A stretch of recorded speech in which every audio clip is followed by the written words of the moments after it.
Okay. Online, can you hear me? Yes, Keshala, we can hear you. Okay. Thank you. Okay, we will do a recitation of the Heart Sutra mantra. And how many of you know the meaning of the Heart Sutra mantra? Sense the meaning of the Heart Sutra mantra? And how many of you heard the Heart Sutra? Heart Sutra yes, okay. So, yes, we'll do the Heart Sutra mantra, which I will sing and then the chant. And some of us here, you know how to sing it, and let's chant together. First, I will say a verse of the Heart Sutra, the Professional Wisdom, in Tibetan, and I'm not too sure. I'm not too sure if um, the maybe tomorrow we can also show this on the screen. There's one verse on the emptiness concept, which is extremely precious. And when it's precious, again, our job is to learn about it and see in what way it makes sense. It'll take a little time to appreciate the depth of this. And once you understand it, and maybe I'll briefly touch today or tomorrow on this about the emptiness part. This will greatly help us. If you get some sense of this, it's extremely healing. And what this girl asked this morning, it's primarily for, say, the long-term solution for our mental agitation, stress. In fact, this is more like this is more like, it's more like the master key, all the problems, master key to solve all the problems, which is concept. Okay. So having said this, I'll say this, today we'll say this in Tibetan, and then after this, I will start the mantra. We will all join us. Ange doze nyazone tawa tamje bambe chir tambe chune tunze ba potam daba chatse lo. So this verse is the praise to Shakyamuni. Before I say um the professional wisdom mantra, in English it is enthused with great compassion. You taught the immaculate dharma to dispel perverted views. You the Buddha Gautama Abhyahamich. Masam jime shara paru jen, maje megana ke nguonyi sozorari shichu. Desum jewe yumla chase lo. Deata om gate gate. Aragate. Parasangate Bodhisvatyata Om Gate Gate Paragate Parasangate Bodhisvatyata Om Gate Gate Paragate Parasangate Bodhisvatyata Om Gate Gate Paragate Arasangate Bodhisvaha.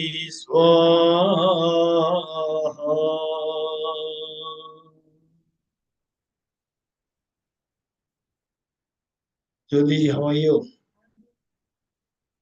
So nice to see you again. And hopefully we'll meet separately. Yes. Okay. So before we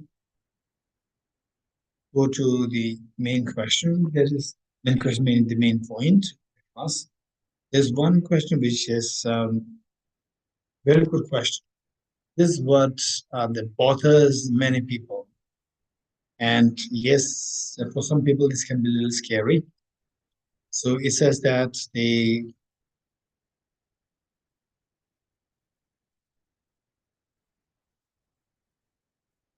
okay. So I have many different experiences, but theories but the one written below is the one I'm still contemplating on. I don't have any information or say right information about so-called negative thinking. And rumor is that if you think negative, it comes true, etc., etc., etc. In 2017, when I was coming from shopping, we went to shop for my nephew's marriage. When we had reached home in the lift, the thought came, just like movie plays on screen. What if he dies? If he dies at this moment? And movie was on just for a minute or so. It had many details of the scene of his death. I was far away in Gujarat, and he was in Nagar near Pune. After 4 to 5 hours, he died in an accident. How do I understand and read this phenomenon? Okay, these things do happen. You have meaning that yes, of course, we have the experience. It happens, which means that we cannot deny this reality. These two things happen. So the one is if somebody believes in uh, pure reductionist approach, phenomenon of the mind reduced to brain, working as a brain, pure physical mechanism, and then the answer is that it's a chance. It's chance. For example, say the I just they bang the table and Rameshji, right? And your name? Shamji, yes. I just banged the table and the Shamji entered. It's not that I banged the table and the Shamji manifested. It is accident. This is the if somebody believes in pure reductionist approach, where all these mental phenomena they are to do with the pure material things, then this is the thing. This is purely accidental. It's not that I do this and they shall manifest it. This is not the point. Is that it so happened that he has been come all the way, and then he entered, and I they banged the table, and these two coincided. These two events coincided, and some people made that he has a magical power. Back then, the Shamji came. But this is not a magical power. This is how one explains this phenomena, which the person brought this up. Then the next question is that it's quite prophetic. Prophetic meaning it does happen. It does happen, and it's also quite scary. What it says is that if you think negative, then negative can happen. So the how efficacious is that? How real is that? This is a question. So the I would say that because this question is brought up, then I personally I don't believe too much into something esoteric realities. I don't believe in such things. But the first time I had the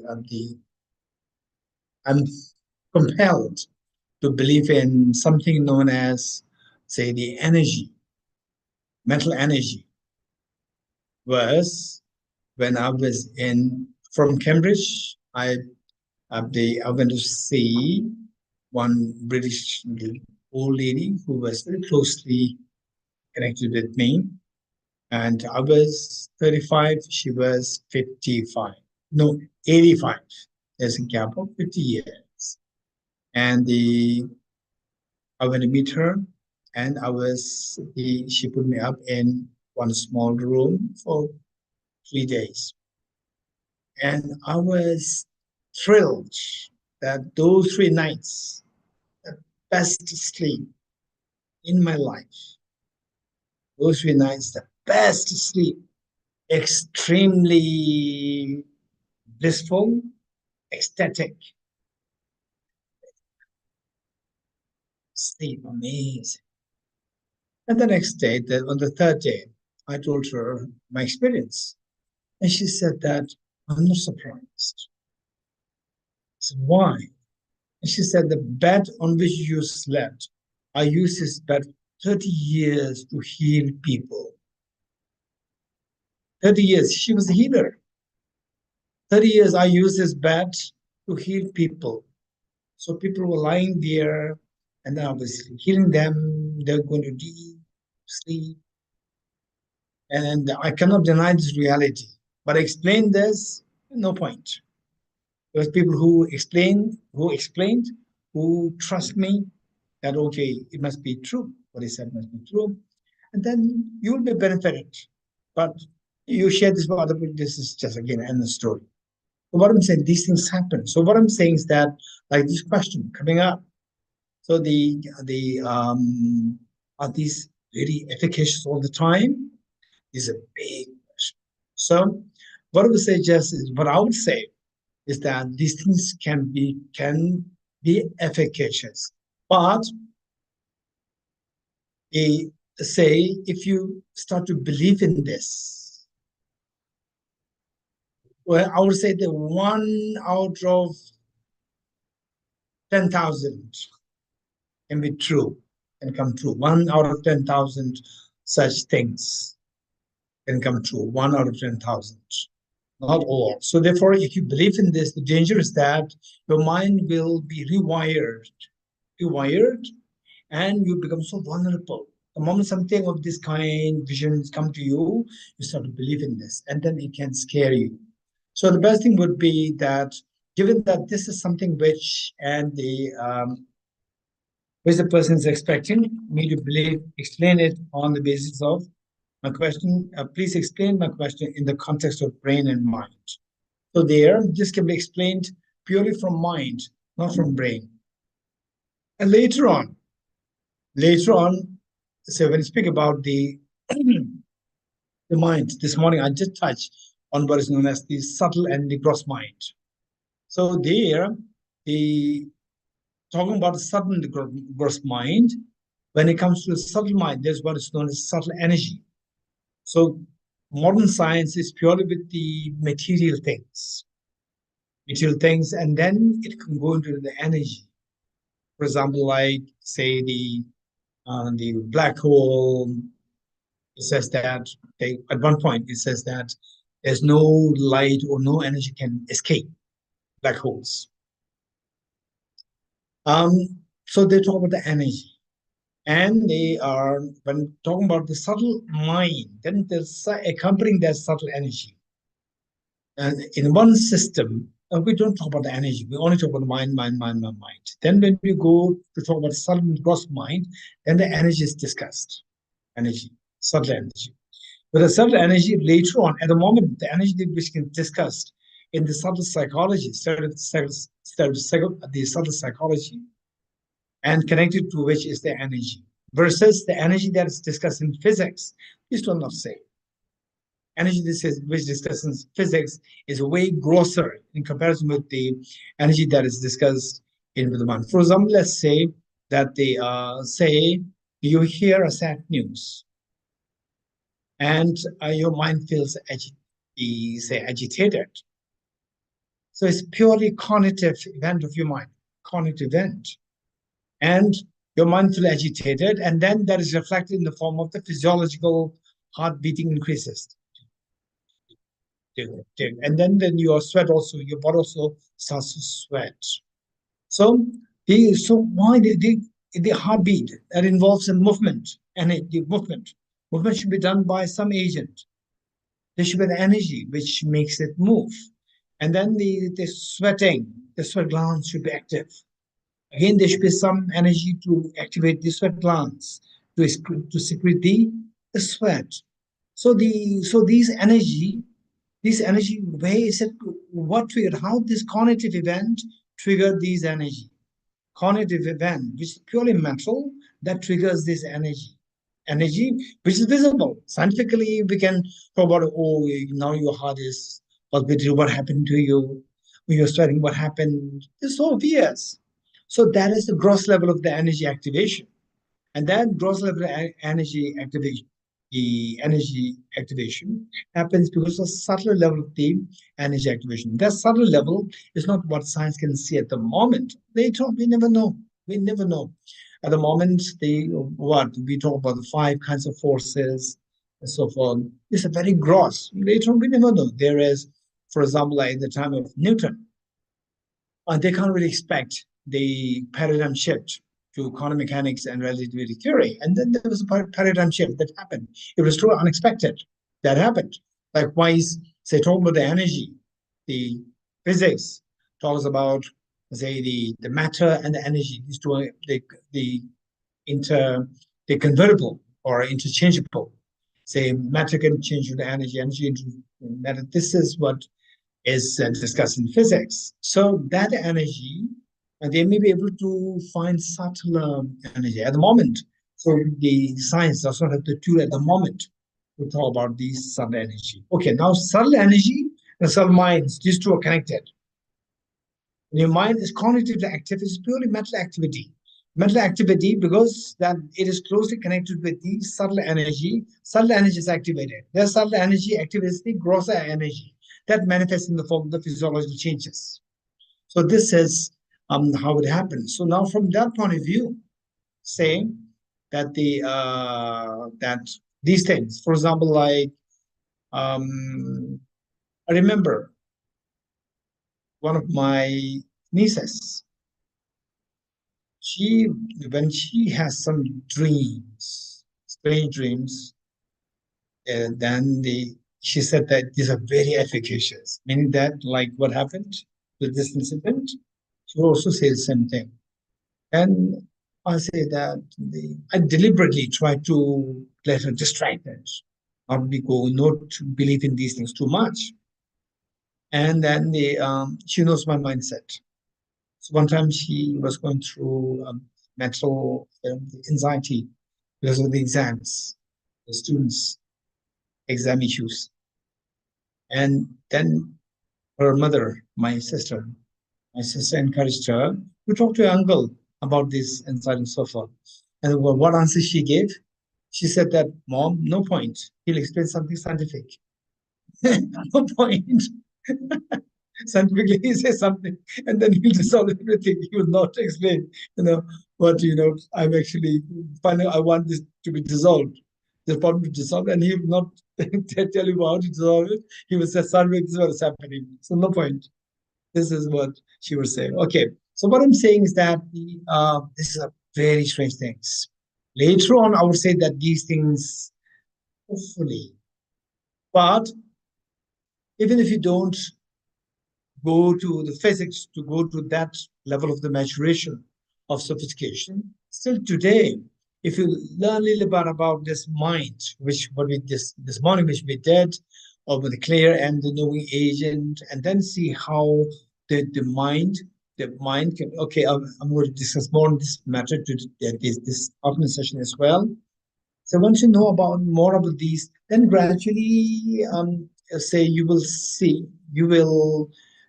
be in a position to see that when your mind becomes subtler. And there also we need to keep in mind, what is the meaning of mind becomes subtler? Subtle mind. What do you mean by subtle mind? This is again another point that we need to learn. All these we have to learn, not take for granted. Subtle mind, for example, let's say that how many of you today now saying you want to raise your hand, you don't want to raise your hand, it's up to you. Raise your hands. You want to raise your hand, not raise hands, up to you. I have the freedom. Yes. Now, how many of you have the freedom to decide what kind of dream you'd like to have tonight? You don't have the freedom. Okay, so which means that mind is something, yes, something's happening in the dream when you're dreaming. Whether you like or not, most of us, we used to have dreams. So dreams are all the play of the mind. At the moment, we have some degree of control of mind. Okay, raise your hands, those who are those who are 20 plus, right? And then you want to raise hand, you will raise hand like this. You don't want to raise hand, and then you want to partially like this. It's up to you. You know that you have the freedom, but in the dream, you don't have the freedom. At times, you can have a lucid dream. You can have what is known as REM sleep. That's different story. Otherwise, majority of a dream, we don't have freedom. How many agree with me, sense? Okay. So now we see that your mind does not, you don't have the control over your mind.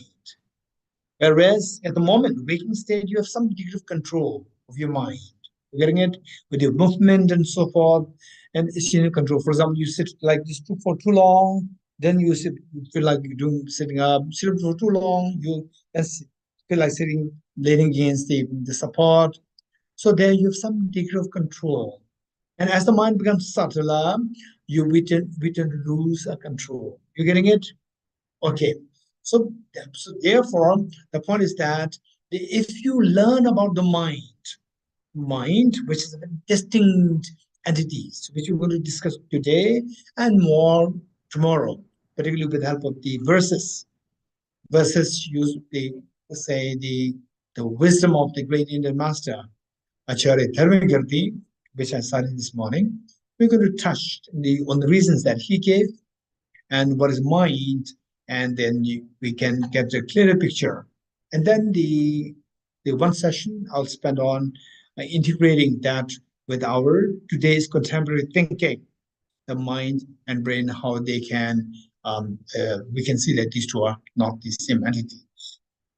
So with this in mind, if you learn more about this, then you see that the mind is on two, say the gross mind and the subtle mind. For example, say you inflate a balloon. You inflate a balloon becomes very visible. You deflate it, it becomes very tiny, small. You agree? Like what's the mind? Say when you waking state, it is like inflated form. It's the same entity. Inflated form, then when you fall asleep, it becomes a deflated form, becomes subtler. When it becomes subtler, because we are not trained. For example, all your studies you do during waking state or you're in a sleep state. You attend your classes when? Waking, which means that all our trainings are done in the waking state, not in the sleep state. So therefore, there are some trainings which deliberately you employ to train when you are falling asleep, or even if you're falling asleep, but the mental state is similar to you when falling asleep. You fall asleep, then the mental state it takes a subtle form. You deliberately manifest this subtle form in the waking state, and you train this. When you train this, because that these two states are very similar in the level of the subtlety, when you fall asleep, still the mind is under control. So like now at the moment, we have our mind in control, not full control, but some control is there. So likewise, we can feel this when we fall asleep, we can still have this. For this, we need to have separate training. Otherwise, all the trainings that we go through, they're all regarding with respect to your waking state. Okay, so for when we are into the sleep state, there are some trainings, and then from there you see what is the gross mind and subtle, particularly the training which we little introduction which we did this morning about the clear mind, clear knowing nature, and keep observing it, and with the proper information, you start to see the mind extremely crystal clear. When you see that, then you in the dream, it can even change your dream quality of your dream, because so when you observe this mind so well, when you focus on mind so well, you train to play with the play, meaning work with the mind. Then in the dream, you can see there's a qualitative change in the dream. Sometimes the dream can be extremely vivid. Sometimes in the dream you have the control. Sometimes in the dream you're meditating. All these things. And then see that these things, what is efficacious, what is not efficacious, you can distinguish. Okay, by the way, if I may know who asked this question? Okay, thank you. And so the thing is that for the majority of all of us, I would suggest that don't take these things as too efficacious. If you take them too efficaciously, it can really imprison you. Imprison you meaning that whenever such things happen, instantly you're very unhappy. Instead, when I was driving this afternoon, when the three of us are driving, the Neeraj and Sharmila ji there. So, okay, number 22, very auspicious number. And 22, Bodhicitta. So there's a car with the car plate number at the end, 22. 3322. 22. Very auspicious. Right? And then then Sharmila ji said, this is Mahayana what? This is something. Huh? This is a Mahayana vehicle, with the 22 bodhicitta. Bodhicitta meaning the compassionate mind to benefit all the beings. And I take this very auspicious. And some of you may think that, oh, it's very strange. He started as well, like he's a very skeptic person. Now he believes in all these, auspicious numbers and so forth. Well, why is auspicious? Okay, look, this may surprise you. This is auspicious because this number reminds me of 22 compassionate thoughts. These two compassionate thoughts make me happy. When I become happy, then my mind, body, and my words are more energetic. Energetic to do things. When I do things, things happen. Things happen is referred to as successful. So by seeing this number 2, it makes me successful. So that's auspicious in this way. Not that something magic happens. No, it makes me happy. Makes me happy. My energy level, adrenaline, what is that? Not adrenaline. There's the other one. Dopamine, right? Thank you. So with this, dopamine increases. It releases dopamine. Dopamine increases, then I just feel like doing something, talking nicely. Then I do something. When I do something, something happens. That is the success. So number 2 brings success. Not that something magic happens. No, it's very causal. It's very scientific. Okay, so this is a little bit digression. And if you have more of such questions, it can be personal. You'd want to mention the name, just say don't mention my name. And and if you want to share. So whatever. So these questions are very good, very helpful. Okay. So with this, yes, yes, yes.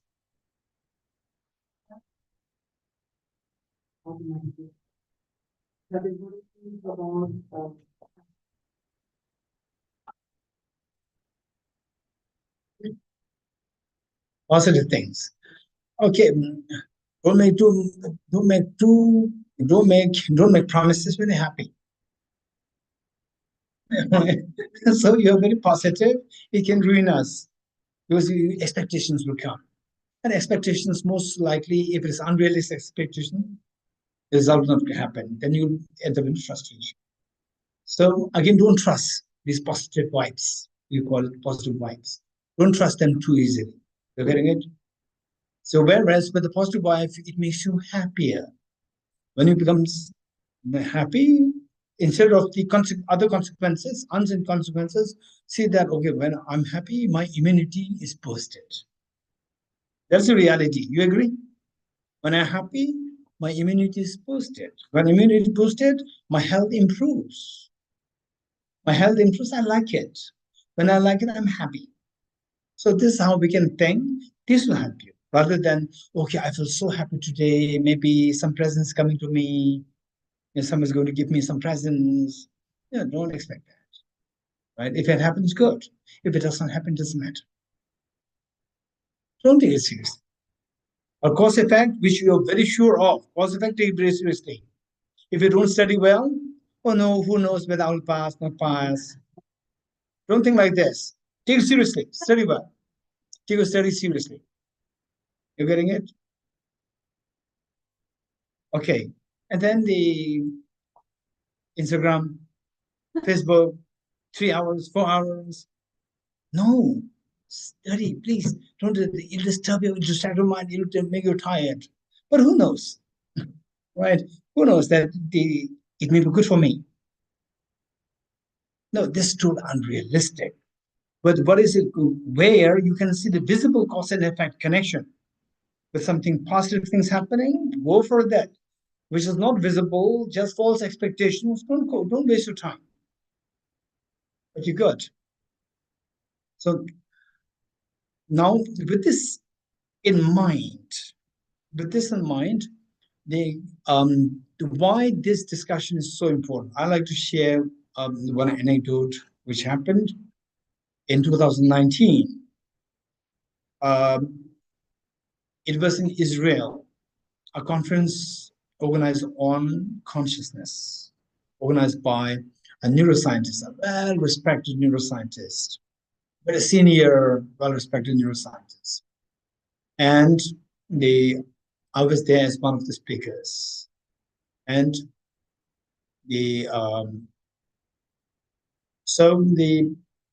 when I was there, one of my friends and her husband, two of them were insisting that I should stay with them. So I stayed with them. And my main host, he also insisted that I stay with my host. And finally, as a compromise, he made me stay one night with them.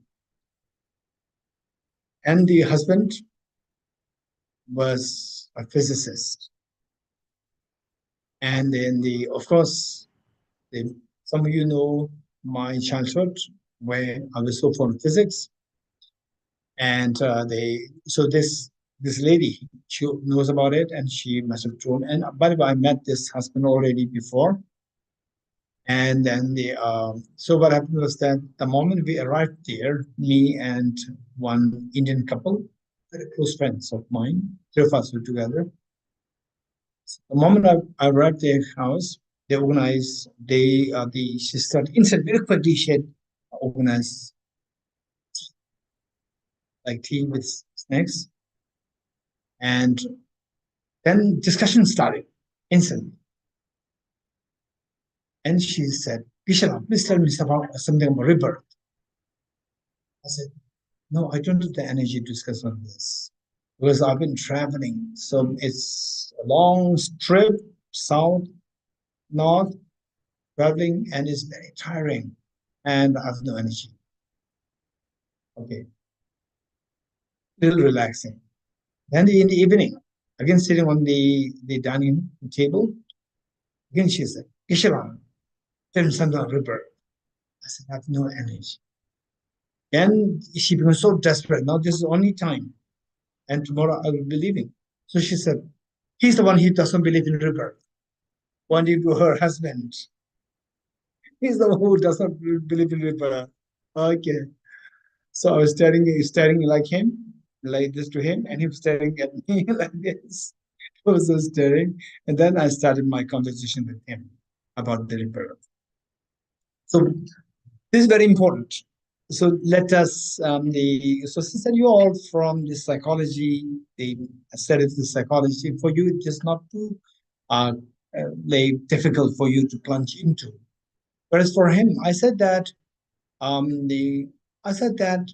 you are a physicist, you have a brilliant mind. Yes, of course, he's a very senior physicist with a brilliant mind. And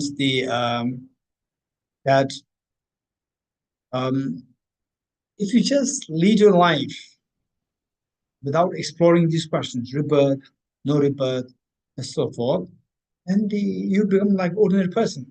So you have a brilliant mind, and ordinary people, they don't have the brilliant mind. But the purpose of your life, just to feed your belly. So what's the need of this brilliant mind?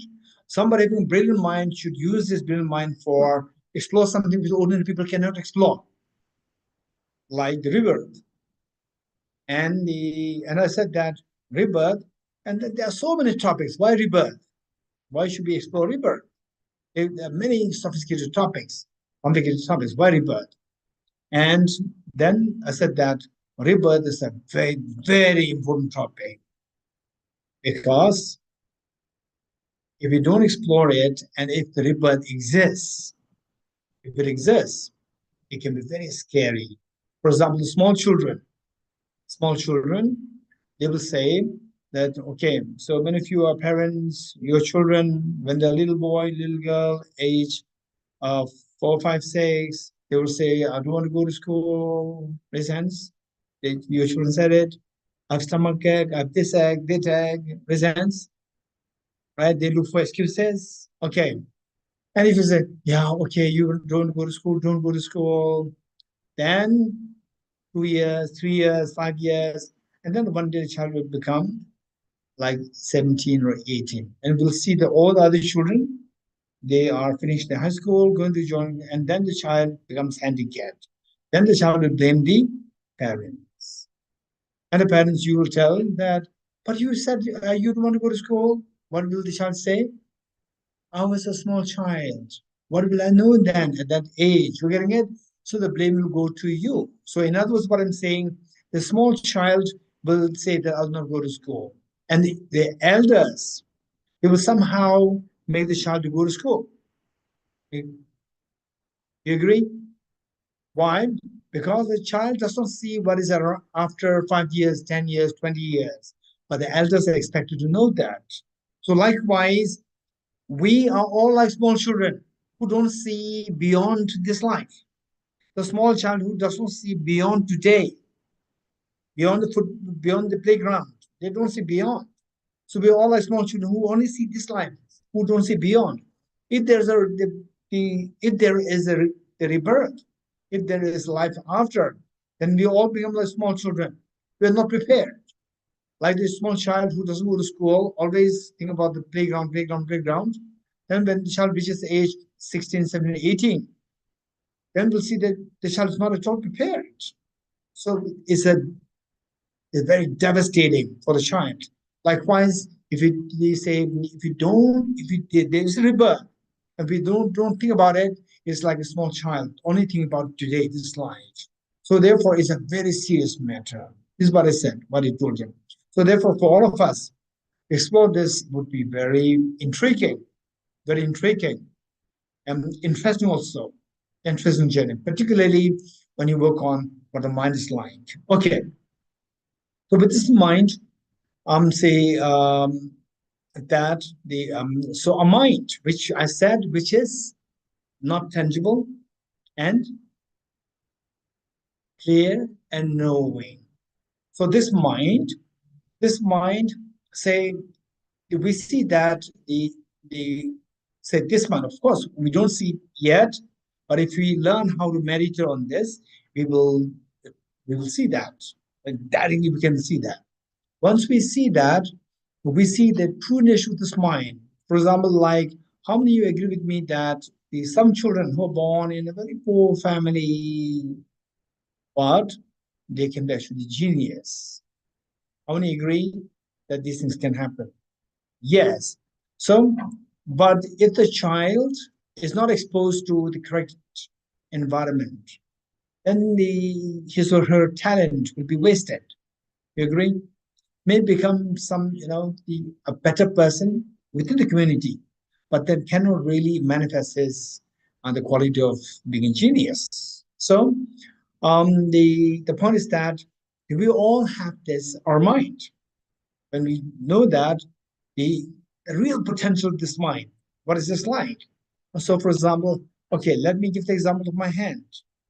My hand is like this, is the agent which picks up the pen, which picks up poster, which picks up anything, which can pick up good things, which can pick up bad things. And it can be very aggressive, it can be very tender. You agree? Same hand can be very tender, can be very aggressive, same hand. So let's say that someone who in the history of humanity is someone who's extremely aggressive, nasty. They're like the same hand, very aggressive. And yet it also has the capacity to be gentle. You agree? It also has the capacity to be gentle. And some people, their hands on the same, they break the glasses, the plates, very often. Some husbands, some wives, right? Some children, some parents also, right? For example, Tibet House, we have what is that? One peon, and his style is, I can't even mimic his style. For example, this is safe, this is soft. So say like this. Let's say this is a glass, and even if there's very important guest comes here, his style is like this with the glass. It's very embarrassing, and when I hear this, it gives me heart attack, literally. Like, and then I just watch him like this. Sometimes he notices me.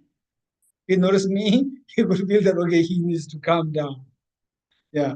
Okay. So what I'm saying is that our mind is like this hand. So why it is aggressive? It being in a very aggressive way. What is the true nature of this hand? Likewise, what's the true nature of mind?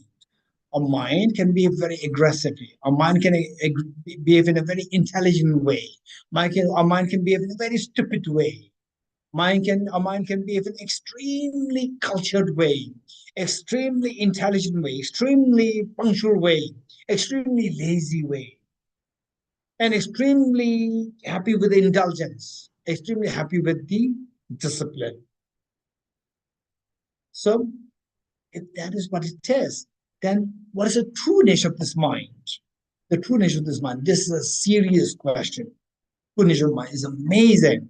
So for this, what I would say is that the difference between what Charles Evans said and what the Buddha taught with respect to the mind, what Charles Evans said, what the Buddha said with respect to the nature of the mind, is that while everyone, you, me, everyone wants to run away from miseries, embrace happiness. Okay, how many you? Okay, by the way, I just want to explore what's the purpose of life. What's the purpose of life? And then from there we will see what the purpose of life as you have intended or as you have imagined is something doable or not doable. Anyone quick? Okay, offline, online. What's the purpose of life? What do you think? And no need to have a 100% correct answer. Yes. To be more conscious and enjoy. Let's not forget, in fact, the more the answers come, that will help us to open us up more, and that your thinking will become broader. Anyone else? Yes, over there. To be satisfied with whatever you are doing. If you don't do, then to be satisfied with not doing. Huh? Okay, just be satisfied with whatever you got. Okay, good. Okay, so at times I may be a little challenging. You're getting it? I don't mean to challenge you. I mean to provoke your thoughts, to make your thoughts to think more. You're getting it? Because sometimes when we give there's some answers, so you may not be able to find the ground. And you ask more questions, you'll find the ground. That'll be very helpful. Yes, over there. Okay, to break the cycle of life and death, to leave samsara. Here. Experiencing and learning. So what's the end of learning? Keep learning? Huh? Okay, they say the experience, learn, till you become enlightened. Experiencing the life. Okay, experiencing the life. Experience, you have experience or not? Like there are few more years. So okay, experience till end. Okay, experience life. So what? If you experience life, then what? Learning and adjusting and feeling of being happy. So when you die, you cannot spread happiness. In like no right or wrong. Are you sure you kill somebody is wrong? Of course, it's wrong. To be nice, of course, to kill somebody is wrong. No? No, I mean, even if whatever. No, there is right and wrong. Don't say there's no right and wrong. But in our consciousness, we have to. Okay, I'm not challenging you. You getting it? So when we say something, and let us, if you agree with me, then what I would say is that whatever we say something that totally makes sense to you and makes sense to others. You getting it? It requires time to learn this skill. So this is experience and learning, right? Good. Anyone else? Yes. To to figure out, to explore, to figure out who I am. Then if you want to know who you are, then done.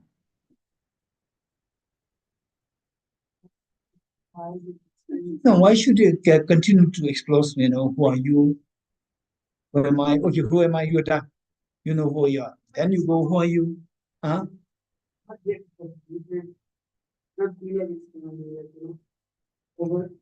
No, what I'm saying is that it may take time, it may not take time, you never know, right? So once you identify yourself, then what should you do?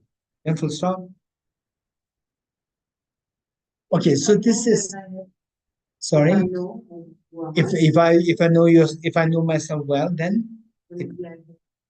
then have share with others. Okay. Your knowledge. Say if I know that I'm not competent,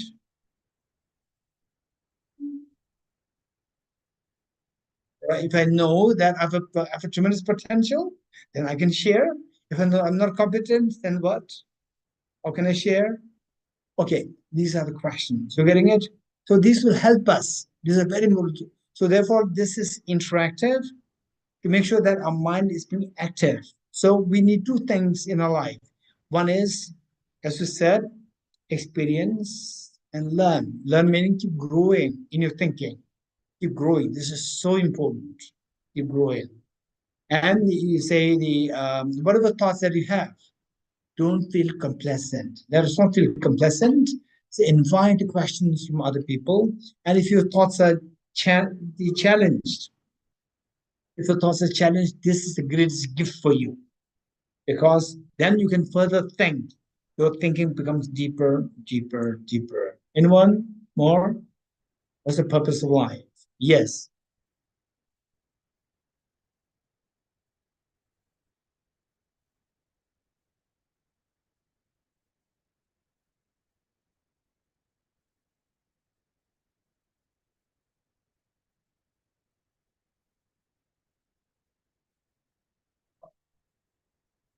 What's your name? Okay, let's. What we do is at 3:30. So class will be till 4:30. So what you do is at 4, the Chaudhary will remind me question answer. So at 4, we will go for the question answer. You getting it? All these questions that you have, the questions which are directly related to what I asked you. So what's the purpose of life, right? These things people discuss. Otherwise, any question like this, these are very important questions. We'll leave this at 4 o'clock for today, tomorrow, day after tomorrow for 3 days. And Charuji will make sure that at 4 o'clock it happens, right? So this question will leave it at 4 o'clock. And I hope that is okay for you. Okay, anyone else? What's the purpose of life? Over there.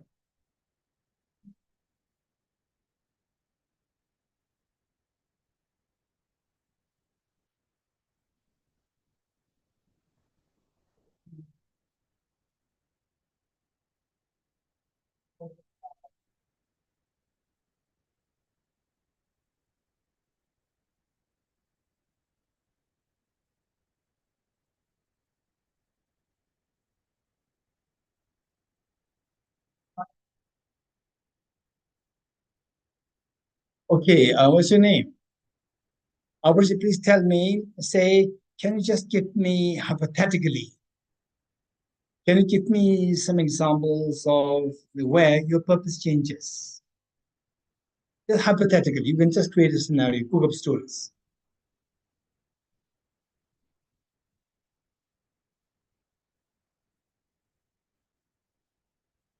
So let's say that before conflict, oh, I want to help others, everybody. Then the conflict happens. Okay, I will help everybody except for this group. My purpose changed. Is it what you're saying? Okay, good. Okay, good. Maybe the last one is over there.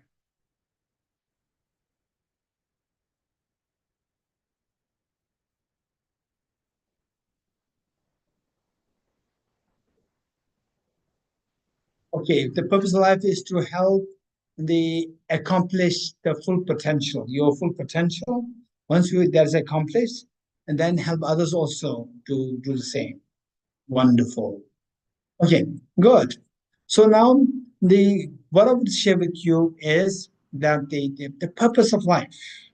So how would you would relate the purpose of life with okay, what what within me helps to the say fulfill the purpose of life is my mind. Mind meaning empirical entity which has the capacity to feel joy, happiness, fulfillment, or sadness, and which has the ability to know things, which has the quality of the clarity.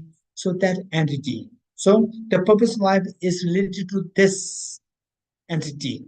Presents that entity will that entity is related to the you accomplish a purpose life, not accomplish a purpose, whatever is related to this entity. Okay, let's keep aside religion. Keep aside religion is purely empirical thing, this entity. So now what is this entity like? So for example, say, how many agree with me that the external things are the same, or you the same person, external things are the same. Sometimes the same thing looks so nice, beautiful. Other times, same things look so gloomy, sad. How many have that experience? Raise hands. Okay, what is happening? Is it the external thing or something inside? Something inside. What is that inside? Huh? Mind fluctuation. Yes, that's interesting. It's very interesting. When I was in my 20s, this was sometimes when I feel so low. I look at the everywhere, look at the fan, it's so sad. Look at the fan, not moving, so sad. Yeah. And then look at the AC, it's making like, sounds. What is this? Very sad. And people look, they are not doing like this, very sad. People smiling, also very sad smile. Whereas when you're happy, everything looks so nice. This fan looks so elegantly sitting. This fan, look at the fan, it's so elegantly sitting there. And the sound of the AC is amazing. And people smiling, amazing. They look so relaxed, like they so relaxed. It's amazing. But look, when your mind, so it's amazing. So your mind has the capacity to feel the vastness. Your mind has the ability to feel the ease, incredibly expansive ease. So at times, some people say that that when they go through different experiences, I go to the top of the mountain or on the ocean, and the coastal area of the ocean, then you see the expansiveness of your mind. It does happen. You're getting it? This is no magic happening. There's no miracle. There's no divine. It's your mind, which sometimes is manifesting in its true nature, expansiveness. For example, like say these are the potentials of mind. We have to identify the potential of mind. Your mind has that capacity to feel the vastness. Some people say that I feel the oneness with the whole universe. It's not the oneness, there's still the expansiveness. You see, so like you are pervading everywhere. So you describe that as a oneness with everything. So this is actually the nature of your mind. At the moment, your nature of the mind, you cannot demonstrate, your mind does not demonstrate its total potential because that is constricted, restricted. For example, like say the who is that gymnastic who for the first time in the history of humanity scored 10-10? Nadia Komeni. Nadia Komeni. Let's say that Nadia Komeni, she scored 10-10 when she was 14. Just 14. So this 14 years old girl, Nadia Komeni, just imagine that she's put in a spacesuit, bulky spacesuit. Do you think that she can perform this skill in this spacesuit? Not. So if you ask her to perform, she will fall very easily because she's put in this bulky form. Now, the thing is that why? She's Nadia Komeni, age 14, who scored 10-10. How come that she's not performing too well? Anyone? What's the reason? Huh? She got training, full training. It's just 10 minutes after scoring the 10-10 that she's put in the bulky the spacesuit. The lady here, what is your response? Why?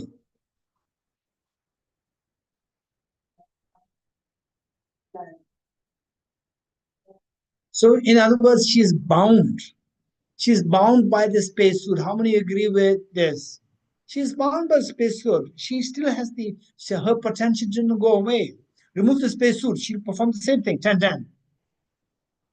Very flexible. You're getting it? Likewise, our mind is bound by some factors. Like this spacesuit. Our mind is bound by factors. You remove these factors, your mind will experience expansiveness. Amazing experience.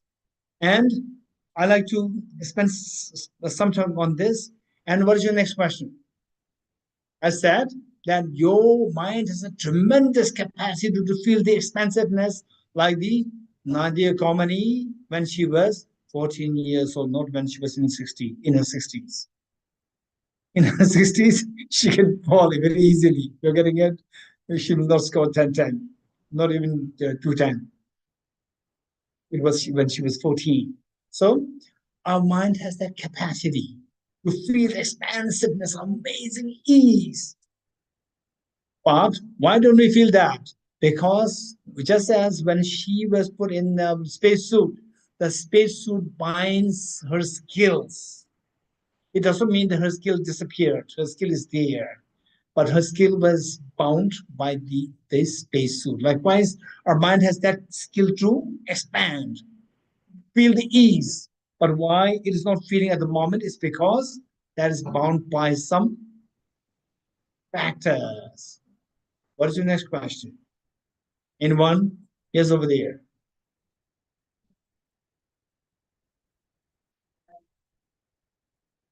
Okay, so but for the time being, let's not go that far, right?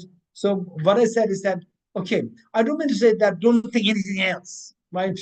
Right from the beginning, I asked and I encourage you to be out of box, think out of box. At the same time, for the time being, because we don't have much time, 3 days, let us think and let us flow with what I'm saying. It doesn't mean that think only this way, right? So let's flow with it. This is a bit of information. And then whatever information that you have before and the synergy can also come. For time being, leave all these synergies separate, and you can use them for contemplation. Maybe on the third day, we can bring this up after getting the full information. You can bring this up, or after the 3-day workshop, then you go on and think about it, and you have more questions, then send them to me. Rajaruji, right? You can send these questions to me later on. Okay, so what would be the next question? So what I said thus far, be connected with what I said. As to what I said thus far is that our mind is like the Nadia Komeni when she was 14 years old, Nadia Komeni, in a spacesuit. While this girl has a tremendous capacity to perform gymnastics very flexibly, but she could not perform that in the spacesuit because her skills were not gone, but she was confined, bound by the spacesuit which forbids her from demonstrating that skill. So likewise, our mind has that incredibly great skill to feel expansiveness. Some people, they say that was the most memorable moment in your life. Some say that when they go at the top of the mind, from there I could see the wow, expansiveness. I just feel the oneness with the whole universe. Some people say like that. It's very possible. They are not exaggerating. So this is what, and then the moment you come down, do you feel it? You don't feel it. You go again, you do not feel it. Right? It happens once in a while, which means that our mind has that capacity. But why we don't feel that is because that our mind is bound by the spacesuit-like factors. There are some factors which bind us. So what would be your next question? Yes. Okay. Number one is, how do I know that they say there's like spacesuit-like factors which bind my mind? And some would say, what are the factors like? And if once you know that, how to remove them? So this is a very important question. And I would say that there's one text composed by most of you must have heard this, the great master Arya Nagarjuna. Arya Nagarjuna, in his book, it's not a book, it's a small composition, in praise of Dharmadhatu, in praise to Dharmadhatu, in praise to Dharmadhatu. Dharmadhatu meaning your potential, feel the expansiveness, the greatest, the ease. That book, we must read that, study that, in praise of Dharmadhatu, in praise of Dharmadhatu. This is a brilliant treasure, a text for us. We have to study that. So, the example that it gave is, there are many examples given. One example which is so poignantly I treasure is that, say that your mind is like okay, let's say that let's say shirt. My shirt is very dirty, and my shirt is a fireproof. It's a fireproof, and it's very dirty. So, and if there's no water, what's the best way to clean this up? Huh? Put it in fire, because the fire will not burn your shirt, right? But it'll burn the dirt. You agree? It's a beautiful metaphor. So you put a shirt in the fire, and the fire will burn the dirt, and your shirt will not be affected. And you remove the shirt, it's clean. You're getting it? It will come up with the true nature of the shirt without tainted by the dirt. So your mind is like the dirty shirt, which is fireproof. Okay, so you expose this mind to the fire of the wisdom, and the dirt of ignorance will be burned, and your mind will not be burned. So your mind comes out clean, without ignorance. You're getting it, without mental stains. All the factors which bind your mind will be burned, and the mind comes out so expansive, demonstrating its fun skills. Okay, that is it. Now with this, what is that factor line? That factor, there are two factors which bind your mind. In a loose sense, in a very quick loose sense, there are two factors which bind our mind. One is known as afflictive obscurations, and the other one is cognitive obscurations. When you use these terms, then don't take them as a religious thought. These are all purely academic and purely the cognitive information. Afflictive obscuration and the cognitive obscuration. Afflictive and cognitive. I'm going to explain this today. And these two are very important for us to know. And then this will help us to understand, wow, this is how our mind works. And then you try to see on a daily basis how your mind, when it is in the grip of anger, attachment, fear, anxiety, and so forth, how the mind is working. And then how to ease the mind when in the grip of the anger, in the grip of the stress, anxiety, or depression, how to ease that by removing the afflictive obscurations and a cognitive. Of course, the cognitive obscuration, to remove that will take time, but at least afflictive initial phase, initial surface, we can touch that. And then the moment we touch these, you will start to feel the ease. Even your depression, you will feel that depression is just evaporating. You will feel that. Okay, so for this, so what is afflictive obscuration? Was cognitive obscuration? But you would learn both things, and then once you know that, then say with further studies, it's not just 3 days. It's just nothing. It's just like a movie trailer. But this will be very helpful, and I see that there are many of the seniors here, and of course the others who are new to this. You want to know more, learn more about this. I would say, in the first place, the fact that you met with Ashish in Zubijin's class, you are very, very, very meritorious. Because these topics you don't find usually taught in the universities. You don't find these topics. And then any intelligent people, when they hear these, they are baffled by these topics. These are precious. For example, the conference that I was talking about in Israel, it was organized by the neuroscientists, a very senior, respected neuroscientists. And when he heard about this concept, which I briefly touched about the ultimate reality, and I made a statement, final statement very quickly, that emptiness of objectivity of the object is the objectivity of the object. And he was thrilled by this. And after the conference, he was asking somebody, what did you do? What was the last final statement, the statement that he made? And my friend, he brought me to me and he said that, ask me directly. So he came to me and like a small child, he must be in his 70s. And a neuroscientist, a brilliant neuroscientist, respected neuroscientist.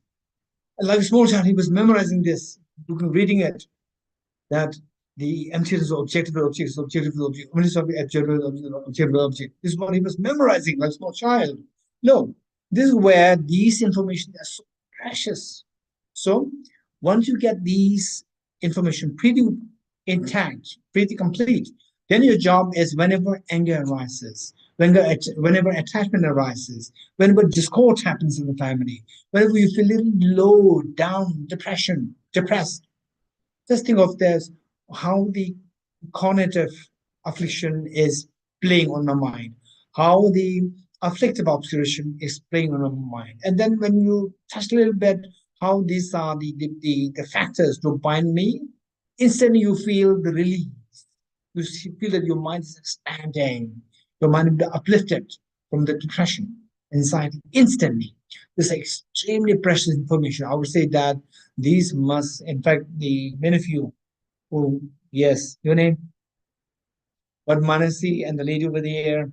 So what they said is that once I know this, then I like to share with other people, these are information. You experience yourself, you live the benefit. Once you feel the benefit, share with other people. For example, like what Neeraj, Ilinji, and what Varsha and the Char, what they are, talking about the Nalanda studies, introductory course, and so forth. This is the benefit they felt, they want to share with you. Okay, so therefore, the point of this information is so important. Now, what is afflictive obscuration? What is cognitive obscuration? First, let me quickly give an example, and then we'll go into the main thing. And it's not going to be easy. Example is easy, but the main reference of this example is not that easy, but it's very important. And it's not that it's difficult, it's a little technical. And if you pay attention, you get it. If you don't pay attention, it may go over your head. If you pay attention, hey, what happened? You'll get it. If you don't pay attention, don't think like it's listening to, sitting, see, and then you're listening to stories. And don't expect the stories go easily, right? These things, if you don't pay attention, it'll go away, right? They'll just pass by like this. Okay. So first, let me say that somebody, let's say that somebody smashed a garlic in my glass. Somebody smashed a garlic in my glass. And then I said, oh, I don't eat garlic. And who smashed the garlic in my glass? And you said, you owned up, I'm very sorry, I did it. And then you wash it so well, remove the garlic solid, remove it completely under running water. You wash it so well. So is there any garlic left? No garlic left. You smell it? It still smells garlic. So the gross garlic, solid garlic, is a metaphor for the afflictive obscuration. And the subtle smell of the garlic is a metaphor for the cognitive obscuration. This is the example.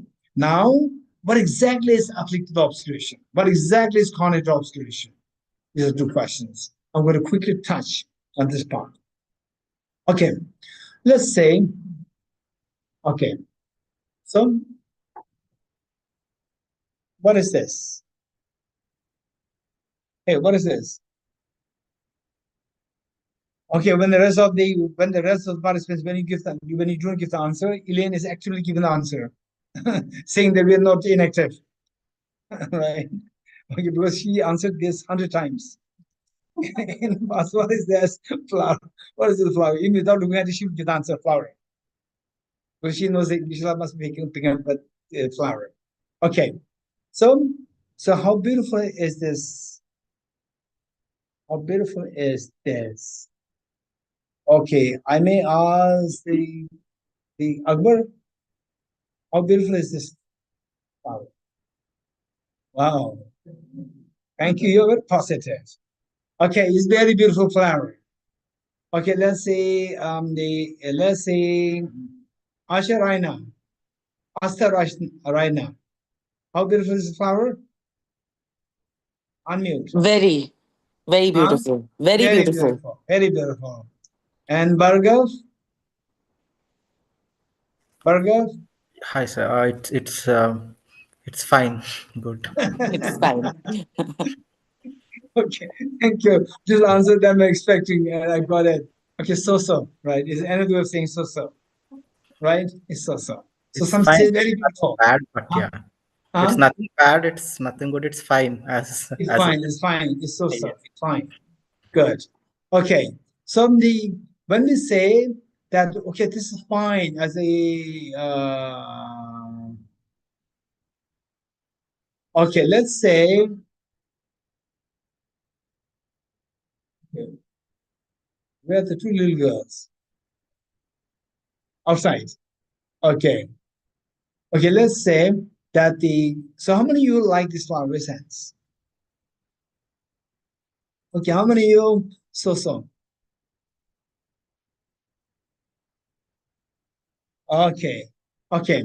So now do you agree that when you say, so when you say so, or say, when you say it's beautiful, or so, in these two states, when your mind thinks it's very beautiful, the feeling that you get is pleasant. You agree? Raise hands.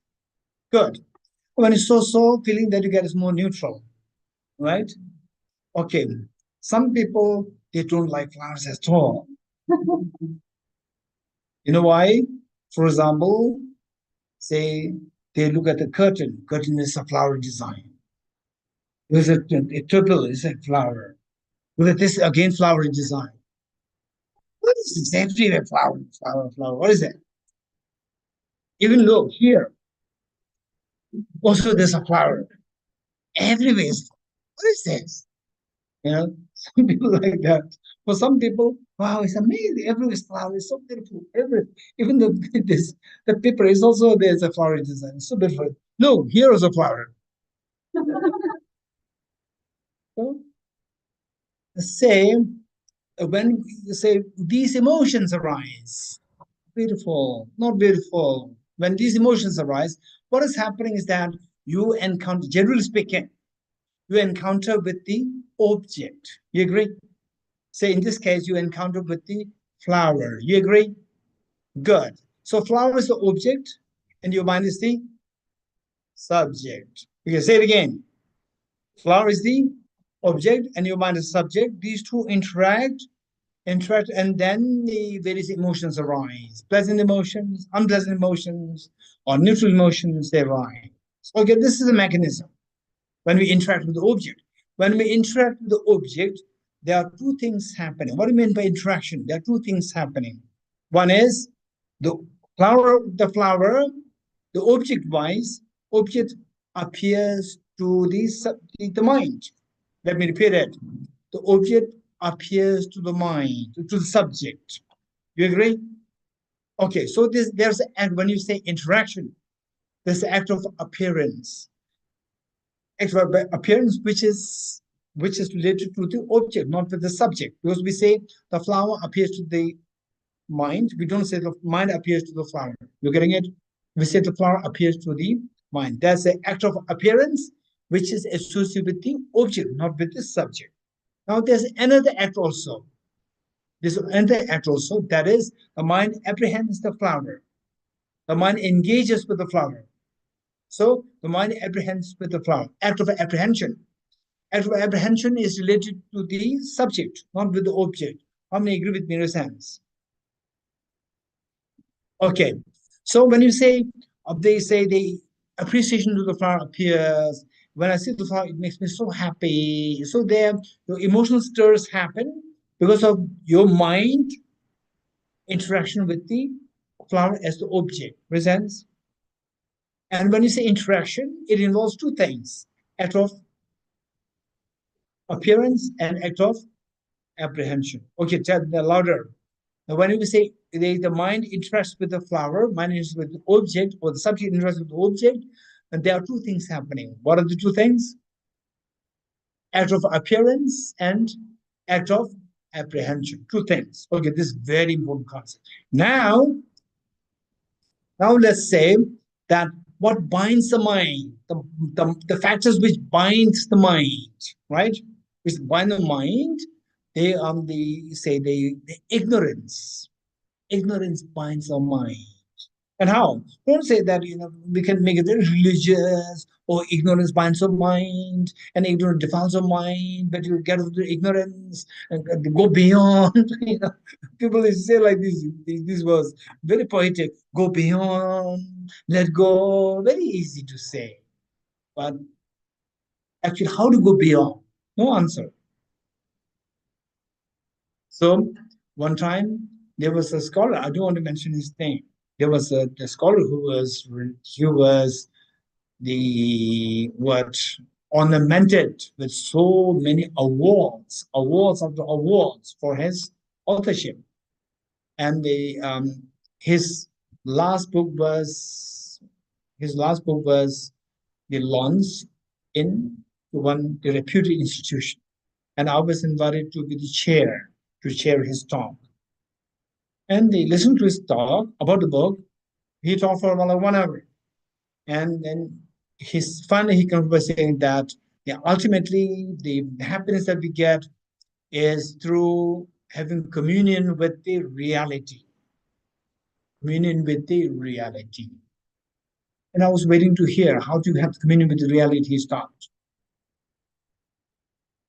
And they say, as the chairperson, I said that your next book should be on how to have communion with the reality. That should be your next book. This is what I suggested. Because it's so easy to say to have to communicate with the reality, to go beyond, to transcend. So easy to say. But what do you mean by transcend? What do you mean by go beyond? This is something that we don't remain in the words. We have to know that in reality. So with this in mind, say when we say the emotions arise out of interaction with the object, what is really happening? What do you mean by interaction? Two things happening. Object appears and the subject apprehends the object. This is interaction. So here, I say when will our mind be bound? Bound like the Nadia Komini, who was bound by the spacesuit, that she cannot demonstrate her skills fully. Likewise, our mind cannot demonstrate our skill, expansiveness fully, because that our mind is bound by some factors. What are those factors? Afflictive, obscurations, economy. What are they? So this is what I'm trying to explain. Afflictive, obscurations, economy. There's nothing outside. There's nothing outside. Say, for example, with the cloth, it falls in the mud. Mud is the external factor which stains the cloth. But our mind, there's no external rope which binds the mind. There's nothing there. How it is bound is by the ignorance. Ignorance is also a mental state. Ignorance is also mind. So, for example, say I have the itchy skin sore. Then what we do? Hey, when you start itching, what will you do? You will scratch it, right? Scratch it, and then itch increases. Then what happens? Again, you scratch more, and then the blood comes out. You're getting it? It becomes worse. Okay, so the ignorance is the one. Actually, nobody is making my hand to bleed. It's simply that I am doing it on my own. In the facade, relieving myself from the itch, I'm scratching it, and it increases. So likewise, my own mind binds. How my mind binds my mind. Don't think that there's some esoteric. No, it's very simple. That I go wrong in the appearance and I go wrong in the apprehension. Okay, how many of you have banged against the mirror? Raise hands. Oh, that's quite large. Okay, Punekarite, right? Puneites, right? Okay, Puneites. What happened? So there are many who bang against the mirror. Why? So now why?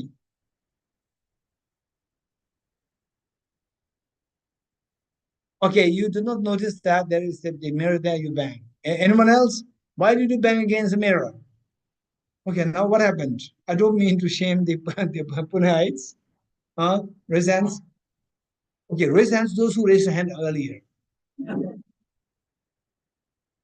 Okay. Okay, the girl over there. Why did you bang against the mirror? Okay, I was asleep. Okay, this boy. Probably with a friend. Okay, anyone else for other reason? Yes, over there.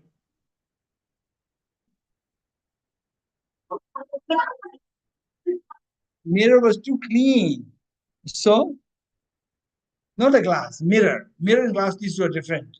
Glass can be very clean so that you can bang against it, thinking that there's nothing there. Against mirror, anyone? Yes, over there. Oh, okay. But then it's not necessarily mirror, even the wall. Without the light, right? Huh? Okay, anyone else? Yes. Okay, that is purposely. Okay, purposely, yes. You know, say this is a problem usually happen between, between two. Right? Deliberately trying to, okay, to create fear on the other side. Okay, anyone else? Daydreaming. Anyone else? Okay, I'm looking for one answer, which is not coming. Usually it's over there. You don't see it. Why?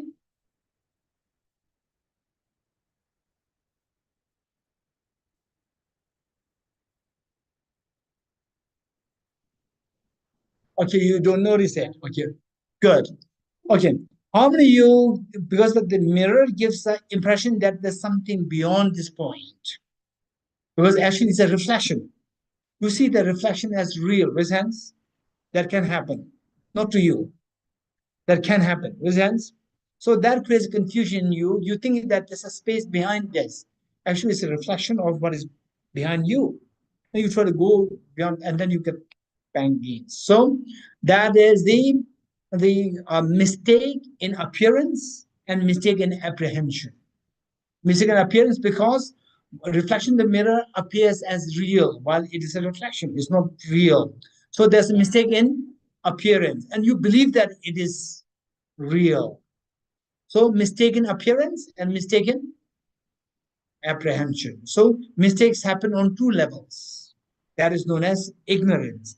And ignorance can be on two levels. Ignorance with respect to the appearance, ignorance with respect to apprehension. Two levels. You're getting it? Okay. Now, let's say that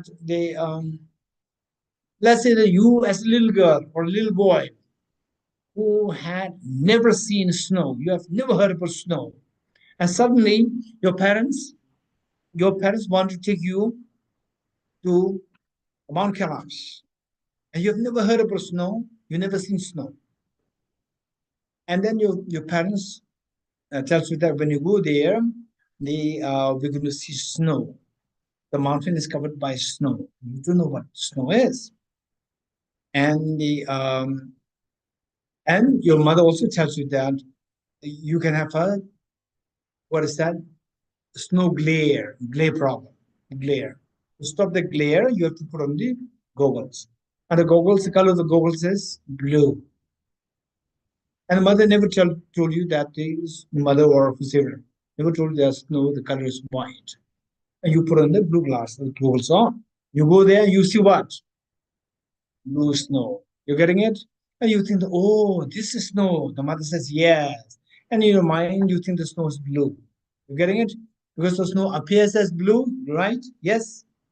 Snow appears as blue. Is it correct appearance or wrong appearance? Wrong appearance. And you also believe that the snow is blue. Wrong apprehension? Correct apprehension? Wrong apprehension. Okay. Now, you say, the mom, the snow is blue. It's beautiful blue. And mom says, no, snow is always white. It's not blue. But it's blue there. It's because of the color of your goggles. Now, if you don't believe, remove your goggles. Remove your goggles and you see snow appears as white. And your mind apprehends the snow as white. Now you put on the goggle back. The snow appears as blue. And your mind apprehends the snow as, hey, what happened? So, which of the two problems is fixed? Appearance or the apprehension? Apprehension. Very good. Apprehension. Wrong apprehension is fixed. So of the two, which is easier to be fixed? Wrong apprehension is easier to be fixed, or the wrong appearance is easier to be fixed? Wrong apprehension is easier to be fixed. Which of the two is grosser? The solid garlic or the smell of the garlic? Which of the two is easier to be removed? Solid garlic. Solid garlic is a metaphor for which of the two mental factors? Two factors, afflictive obscurations.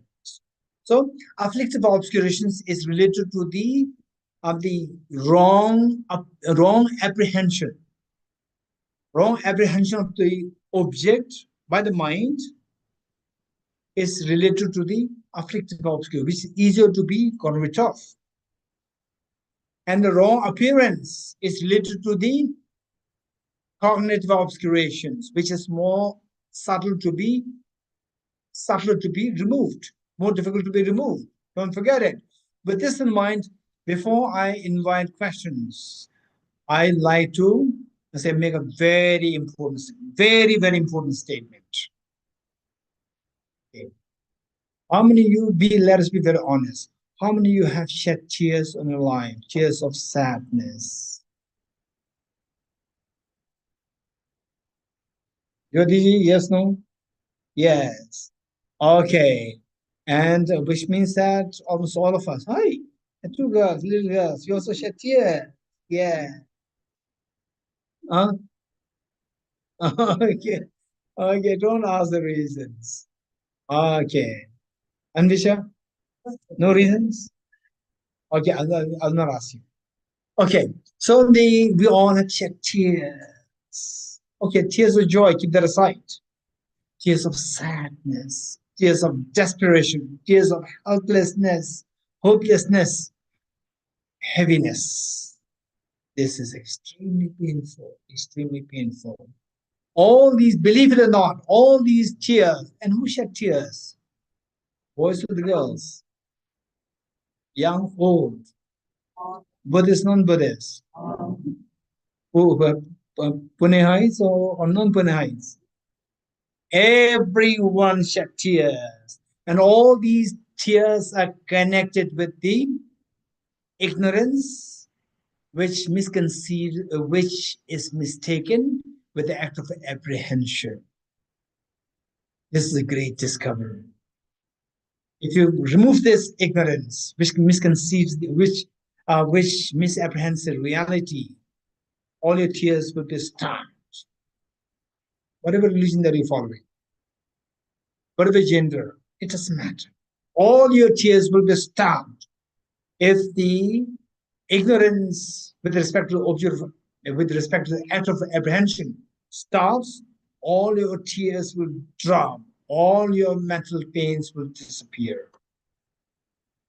And don't trust me. Don't trust me. Experiment it. Experiment it. Try to see what constitutes the reality, which somebody said this morning, ultimate reality, and how our mind is mistaken with the appearance of the object, with the, like a dream. Like the dream. We see the dream as real. We see dream as real. And they see the dream as real. And in the dream, how many of you had so much of fear? Nightmare, makes sense? Nightmare. And is there anybody who likes to share with us your nightmare experience? Anyone? Wait. Yes, Zara. The dream of torrential rain and floods, not the torrential rain and floods. Okay, dream of torrential rain and floods. And you wake up, you ran. So when you wake up, you did not run. In fact, you felt so relieved. Okay, you are the same person. You are the same person in the dream, waking up, gap of a few seconds. Why in the dream, you are so scared. Why you wake up, the fear dissolves. Why? So what Zara is saying is that in the dream, you see the dream, torrential rain, and the flood as real. So the fear comes. And that believing the dream, torrential rain, and the flood is real, is that ignorance or that is wisdom? Hey, what happened? Okay, which means it's time up. Or the people who feel distracted, attention span is considered to be lesser. Okay, say in the dream, seeing the dream, torrential rain, and the flood as real. That is ignorance or wisdom? That is Ignorance. And what is the outcome? Fear or relief? Fear. So fear is the outcome of the ignorance. When you wake up,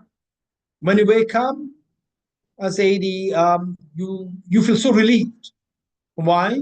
Because you see the dream torrential rain and the dream flood as not real, as not objective, as purely subjective. Subjective meaning that my mind created it. Okay, so that seeing the dream torrential rain as not real, as objectively empty, is not real. That is wisdom or ignorance? Wisdom. And what's the outcome? Your fear dissolves. You're getting it?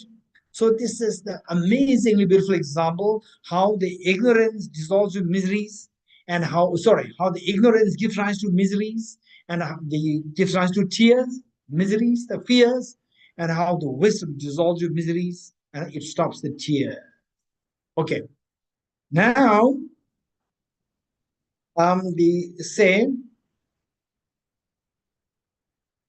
let's say that so likewise, where we see things as all okay, you look at each other, look at someone who's next to you.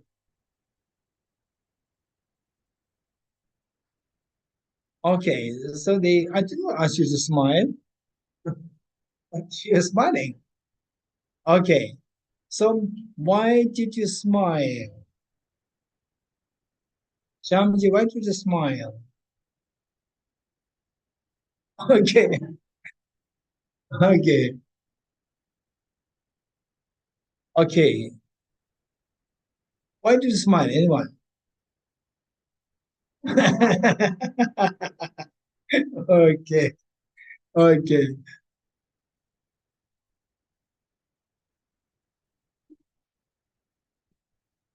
Okay. Okay.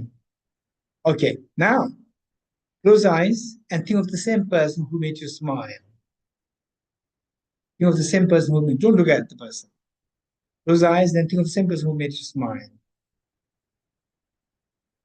Okay. Okay, I'm glad that nobody is now smiling. If you smile, and then it's time to go to mental hospital. I learned that there are several mental hospitals, rehabilitation centers, right? Yes, no? Ilinji? You don't know. Okay. So it is time for us to go to mental hospital. If you smile, not they say just like thinking about a person. Okay. So what I'm saying is that you tell me why you're not smiling when you think of the person. Why not smiling? Huh? Huh? Are you sure? Okay, now close your eyes.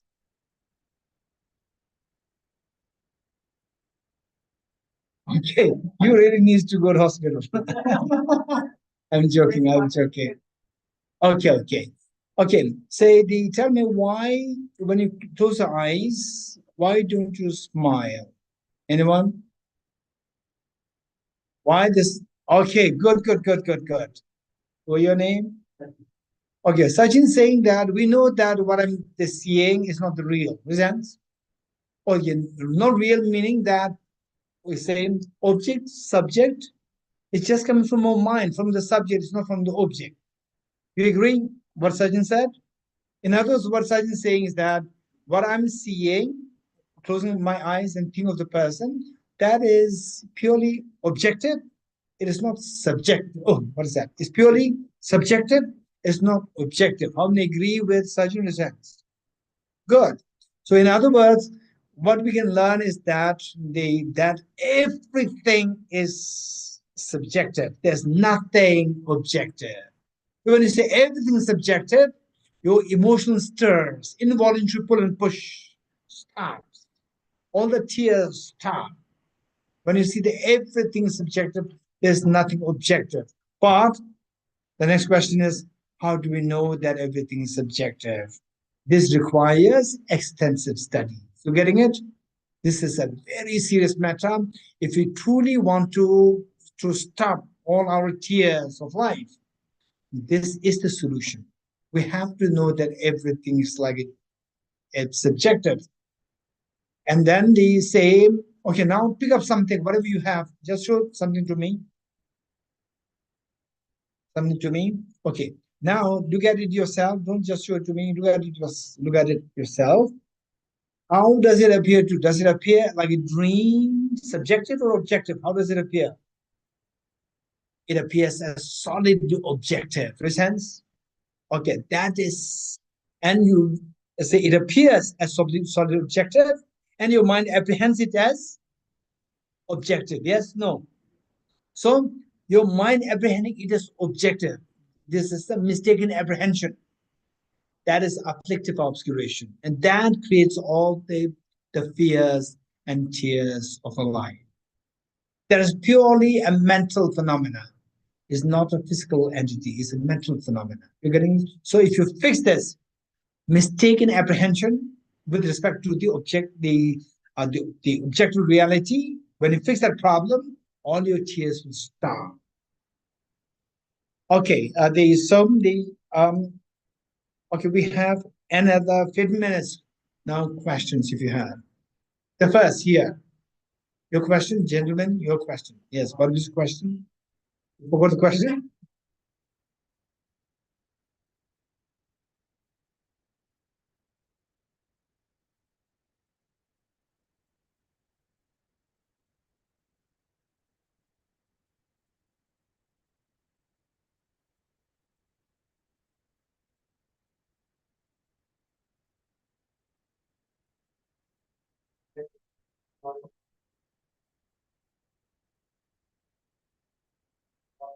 Your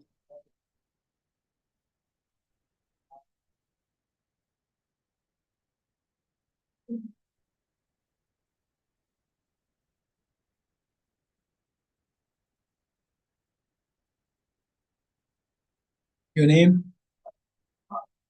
Okay, Sunny Barde, are you a part of this course? Buddhist. If you're part of this course, you are very lucky. You have to study this, and you have to study this with Ashish Zubinji.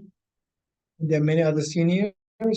You must come in contact with them. This is very important. In short, same your question, most likely, if I'm not wrong, is like when you go into real life, corporate world, and so forth, say how can we maintain our emotions, that how we can maintain in such a way that we are not affected by the corporate influences. Say in the corporate world, there's so much competition and people putting you down to get over you and so forth. How to maintain your the balance of emotion without being affected by the outside factors. This is a very serious question. Broadly speaking, I'll say particularly this known as the Mahayana, the Buddhist psychology.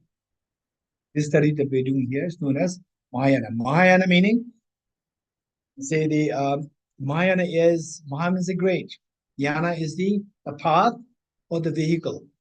And the one distinctive feature of the Mahayana is the skillfulness. You have to learn the art of skillfulness.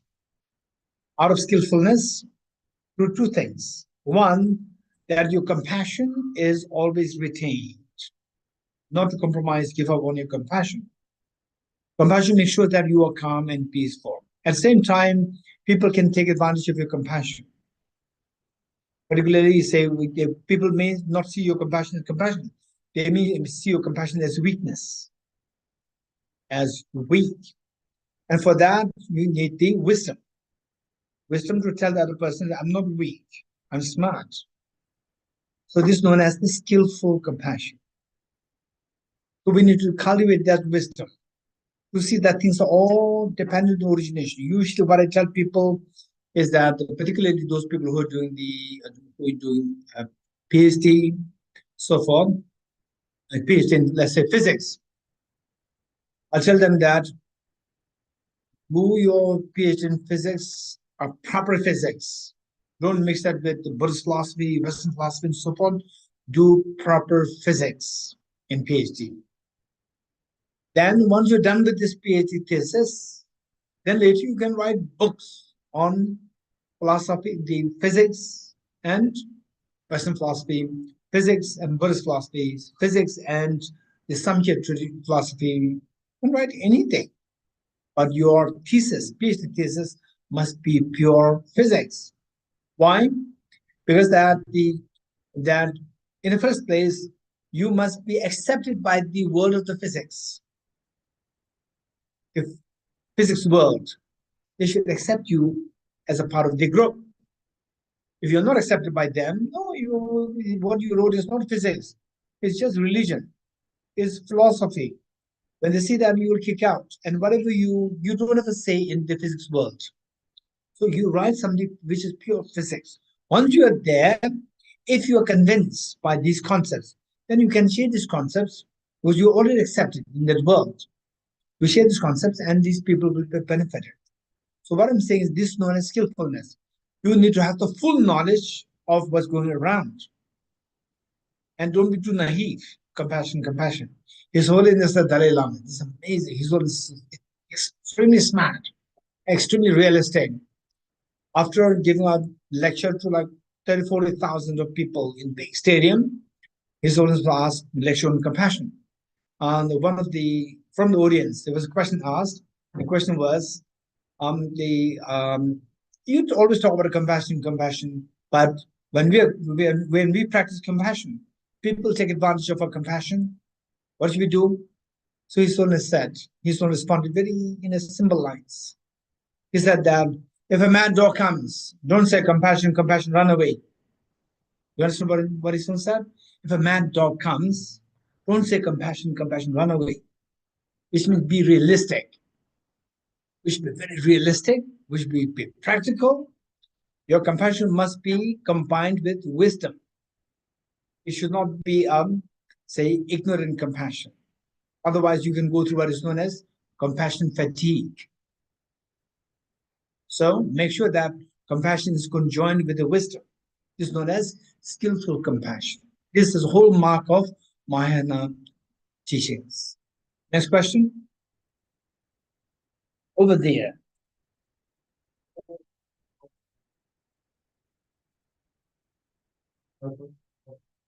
Hmm.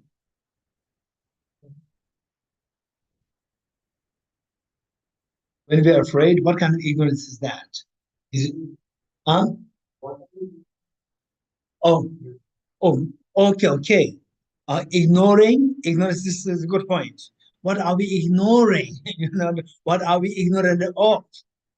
Instead, what are we ignoring? This is a good question. Okay, so let's say that let's say that okay,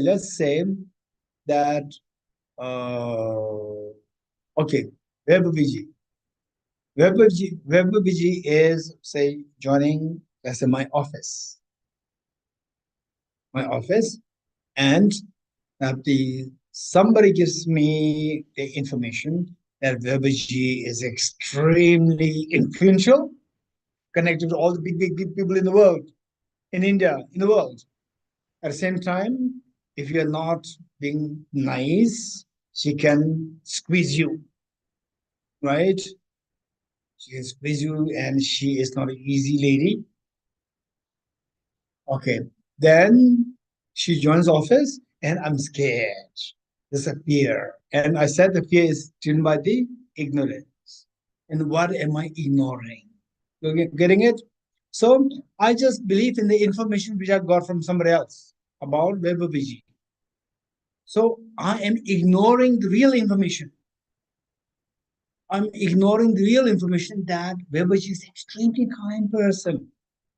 Will never ever engage in such a thing to destroy you. This is the real information. I'm ignoring the real information. So this is where I'm ignorant of the real information. And then I base on the misinformation, wrong information. That gives me the fear, unnecessary fear. You're getting it? Good. Okay. Yes, here. One thought that you said that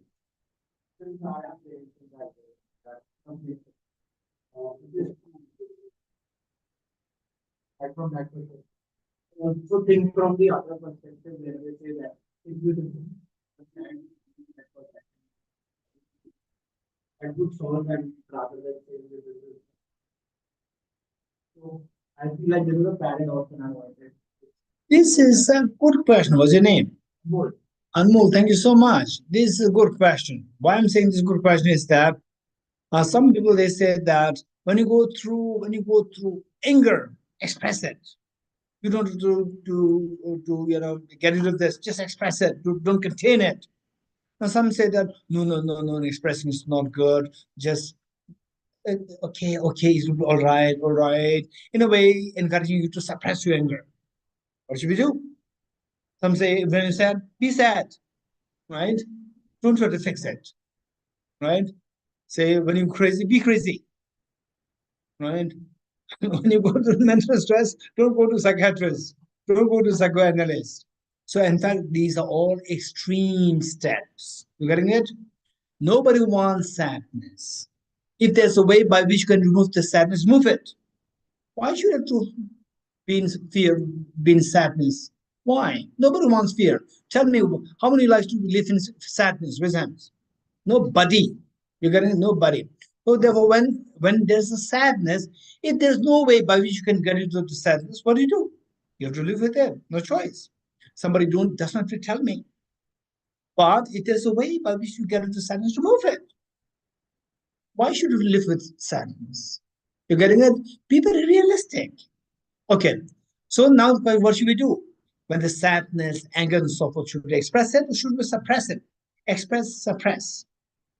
No need to express, no need to suppress. If you suppress, what's the problem? If you suppress, it can explode. Internal implosion can happen. If you express, it can become an addiction, right? For small reasons, you can just blast into anger. You can create disharmony in the family. For small reasons, right? You can become very selfish. So no need to express, no need to suppress. There are exceptions where the person's really, say, the level of the IQ is so low. I won't say IQ. Some people may think that, okay, now he's talking about IQ. My IQ is so less, right? So I have no chance. No, I'm discard IQ now. It's a thing of saying where your thinking level is very low. Very low. In other words, your common sense is very low. Then sometimes you have to express it, because suppress it, it can be very dangerous. It can make you explode. But if there's a way by which you can dissolve it, don't suppress, dissolve it. Dissolve it means express or not. Hey, what does it mean by that? Dissolve it. Does it express or not? No, you're getting it? No, to express. Dissolve it. It's not only two ways, express or suppress. No, there's a third way also, that is dissolve it. You're getting it? Why not we go for that? Express it, it can create addiction in you. Addiction expressing. And suppress it, it can explode inside. Implosion can happen. So there's a third way, which is so beautiful. That is the dissolution. Let it dissolve. How? How to dissolve this next question? Because you have to check the mechanism of this. How this, anger, they arose. What's the mechanism? If you know the steps A, B, C, D, then go from D, C, B, A and dissolve. You have to know the mechanism. Mechanism, you study the mind and mental factors. You studied, raise hands. Those from the current class, you studied, taught. Hey, Elaine, taught mind mental factors. You studied among the students. They studied, very good. No, they did not forget. I'm just checking with you. And okay, so what I'm saying is that you've studied the mind and mental factors. But the mental factors, particularly, there is what is, of course, in the first place, there are millions and trillions of mental factors. Meaning, mental factors in simple terms, mental functions. There are trillions of mental functions there. Of these, there are 51 which are so relevant to our transformation from sadness to joy, from ignorance to wisdom.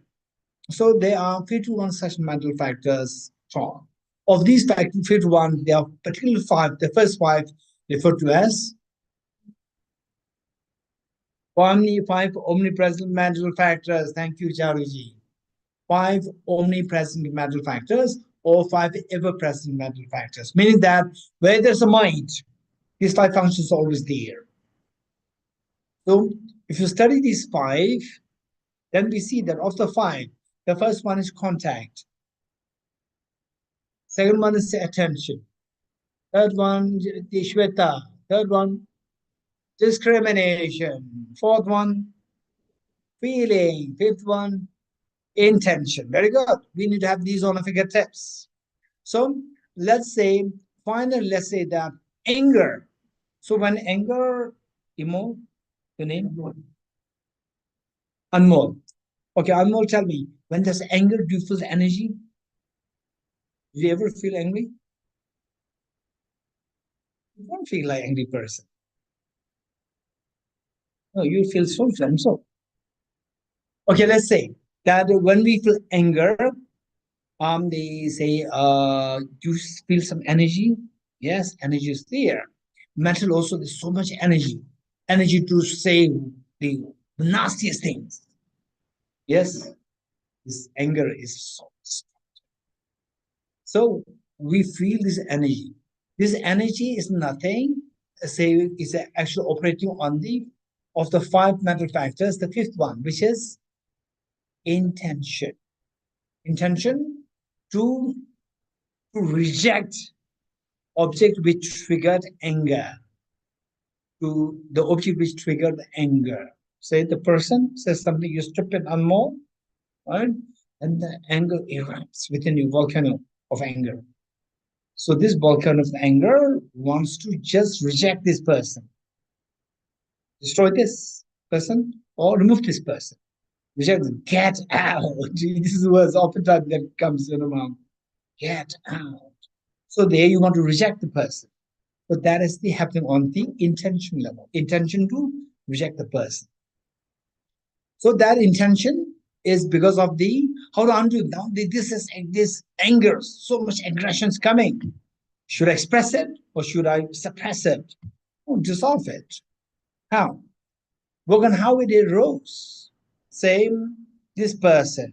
I came in contact with the person A. I paid attention to the person A. The person A said, you stupid. Right? Anmol, you stupid. So this is the information that I get from this person saying he's telling me I'm stupid. Contact and attention with the information that I get. And then the discrimination, yes, he did say this, discrimination. The feeling is unpleasant feeling. And I don't want an unpleasant feeling. If I don't want an unpleasant feeling, what should I do? How do I remove the unpleasant feeling? I will try to remove the trigger of the unpleasant feeling. What's the trigger of the unpleasant feeling? This person, right? So the intention to push this person, make this person go away from you, get out, right? Okay, so this intention will try to resist the person, try to reject the person. So that is in the form of that energy. And if the anger, the intention is great, the intensity, anger is on a large scale, it's an intense scale. So the point is that if you don't want this anger, so just check why this intention to resist the person comes, because of the unpleasant feeling. So if you don't want to resist, you have to change the unpleasant feeling to pleasant feeling or neutral feeling. If possible, pleasant feeling, otherwise neutral feeling. How to change this the unpleasant feeling to the pleasant feeling? What triggered this feeling? Discrimination. Change the discrimination. Discrimination that this person said something nasty against me, right? Okay, so how to change that discrimination? This is the key. So what made you think that this person said a nasty thing against me? Because of the contact and the attention, which gathered the information. Okay, so now if your information that if it's very small, he said that you're stupid, and you came in contact with what he said, and he say you paid attention. Did you really say this? Yes, he said it. Discrimination? Yes, he said it. So this discrimination. Now our job is to change this discrimination. How to change the discrimination? This is reality. The person said it. How can I change it? Don't say that, oh no, he said he's nice. He said you are nice. No, he didn't say I'm nice. He said you are stupid. Right? This is undeniable fact. How to change the discrimination? Anyone? This is a key. Yes. How? How? Of course, it's an insult. It's not an insult. The person meant to insult you. No. The person, let's say that person said, you stupid Anmol, right? Person intended to insult you. So it's a reality.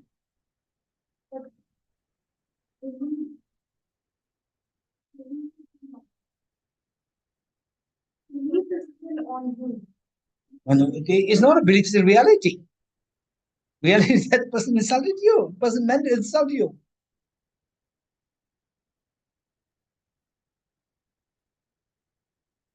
But the person said it. The person said you're stupid. Of course. Because I can change him. I can slap him. Shut up. In future, if you say it, you'll get the next slap. A person will shut up. You're getting it? You can change it. No, but the discrimination is there. How do you change the discrimination? No, I feel affected. Yes, I'm affected because he said that I'm stupid. I'm not stupid. Right. So you know what I'm encouraging is be very realistic. Don't say that, oh no, he's the manifestation Buddha, so no is my problem. No, be very realistic. You're going to be very realistic, accept the reality, and on that basis, see how you can change the discrimination. No, he will again say more. Again, you become more angry, right?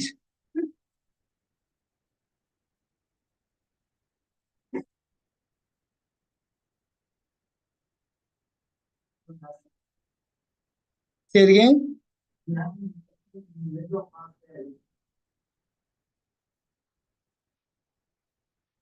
No, the person said it or not said it. Yes, sir, that's true. So I did not exaggerate. I said that he said that I'm stupid. I'm not stupid.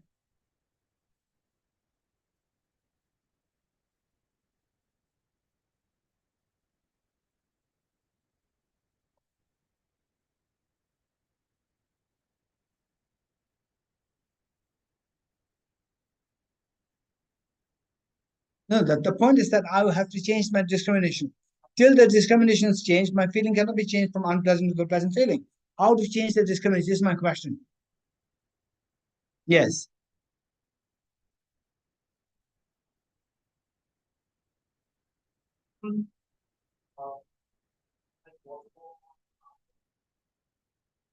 That's the main system. The mind we have. The point is how to change my discrimination. Please tell me.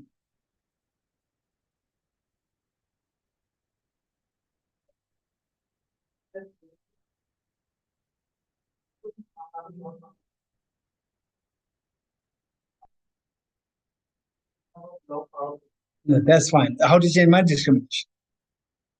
If you don't just stick to this, there's no point. Here, here. So now,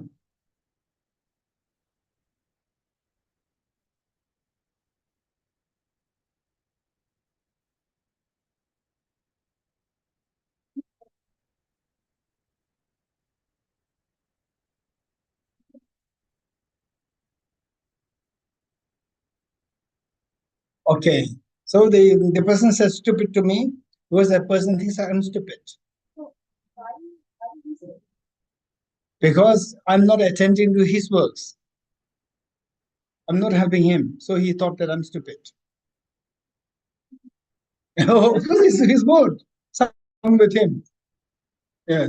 Okay, then okay, something wrong with you, right? Then the person will slap you again. Okay, so how to do that? So these are so we should be very realistic, we should be very practical. How to change the discrimination which otherwise triggers unpleasant feeling, to a discrimination which triggers pleasant feeling. Okay, let's put it like this. Okay, let's say, how many of you would be very honest? Don't be, don't think that you are divine, right? Be very honest. If somebody says in the crowd, suddenly somebody become very angry and said that you stupid, you are the one stupid, right? How many you feel? How will you feel offended? Be very honest. Yes, okay, good. I'm not going to look every detail because some of you may be rebellious.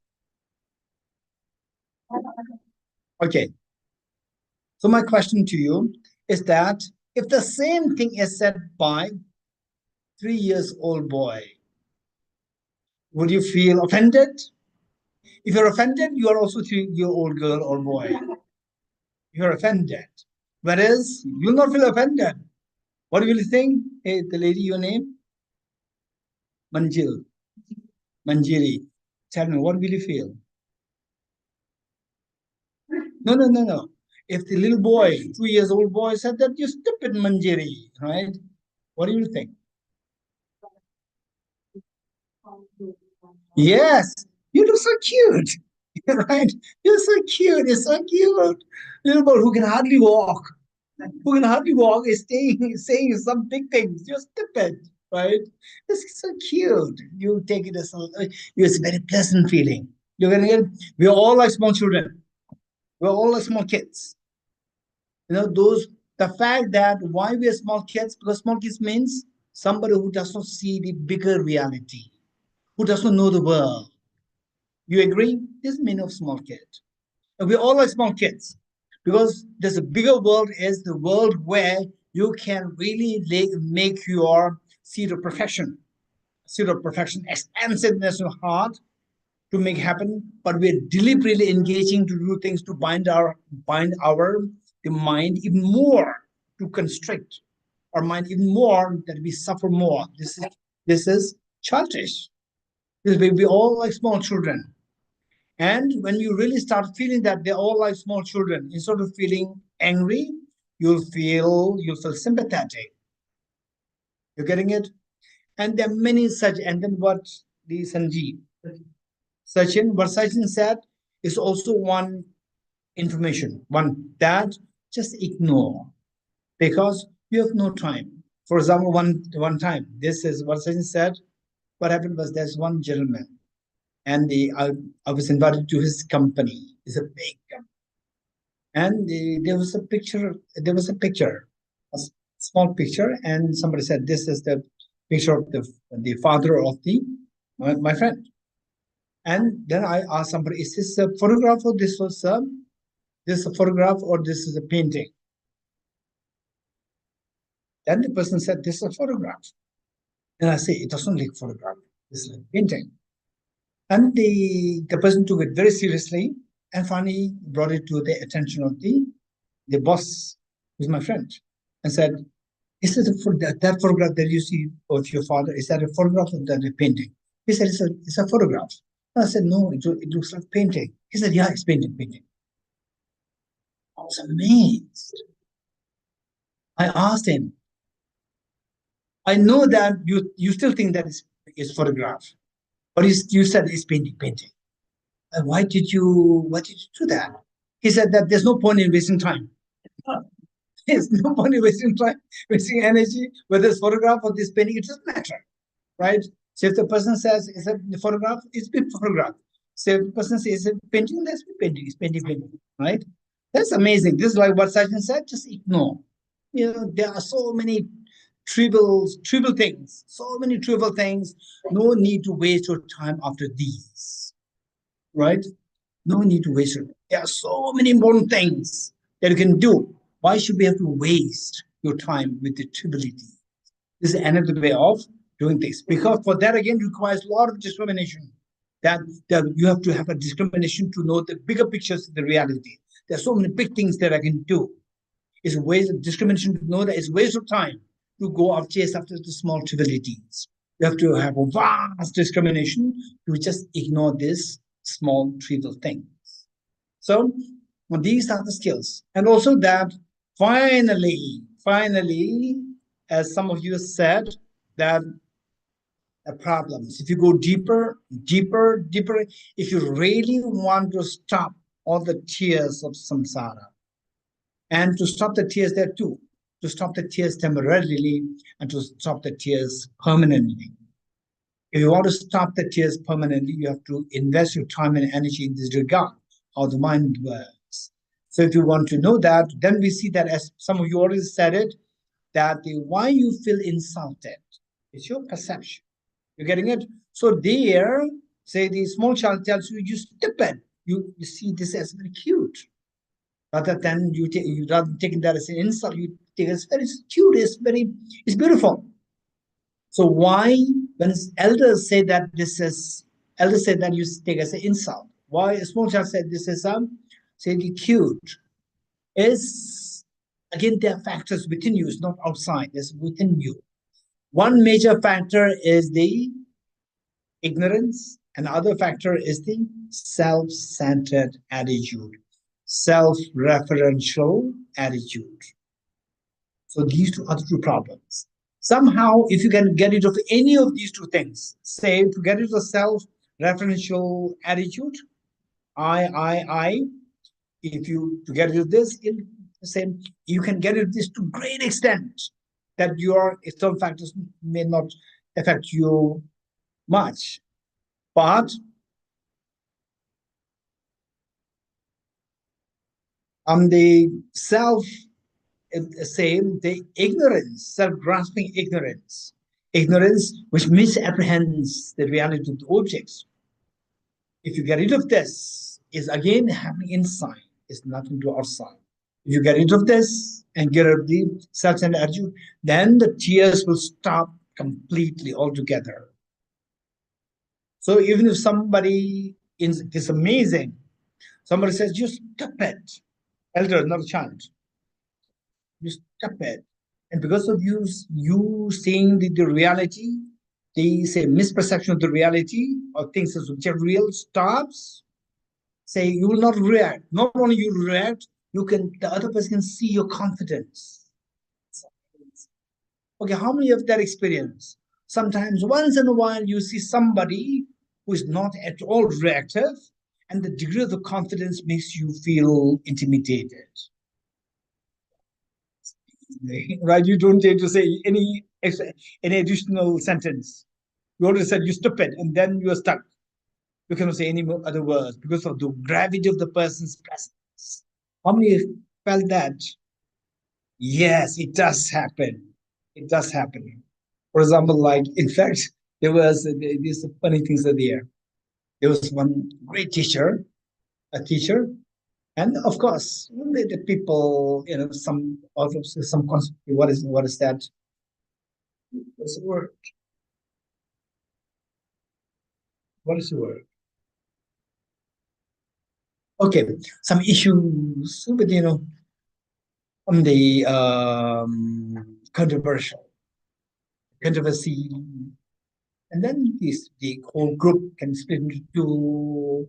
And there was one monk from one side, say, meant to go to challenge the teacher of that other group. And this was what this young monk was saying. This one. He said, I went there to challenge the teacher of the other group. Went there, and he sat there and seeing the teacher just overrun him. Overrun, right? He did not have any word to say. Just, dumbfounded. And then he left. He said that no way I can challenge this teacher just by being there. It's so overwhelming, so elegant, right? Okay, so what I'm saying is that these things happen when your confidence level goes really high, very stable, not a false confidence, grounded, well-grounded confidence based on seeing things like illusion. Your compassion degree increases. For example, the mother and the child. A child is so nasty. Look at the mother's face when the child goes into extreme, like the path, mischievous thing. Did something very so mischievous, but look at the mother's face. Mother's not angry, and everybody's attacking the child, and the mother's compassion exudes. I will see that. Tremendous confidence of mother's mind. So these two things will give you so much confidence, and the other person who said stupid will stop saying stupid, will surrender. You're getting it? Will surrender and become your student. Which is better? May the other person become a student, or you say get out? Which is better? May the other person be your student. That too, not by force, by your presence. Okay, good. So we'll call it off for today, and we will end with the Heart Sutra mantra. And as said earlier by Neeraj, say at 6 o'clock we have the next class. This is on how to build this mother's compassion to all the beings, how to cultivate that. And anybody who's interested, you can stay.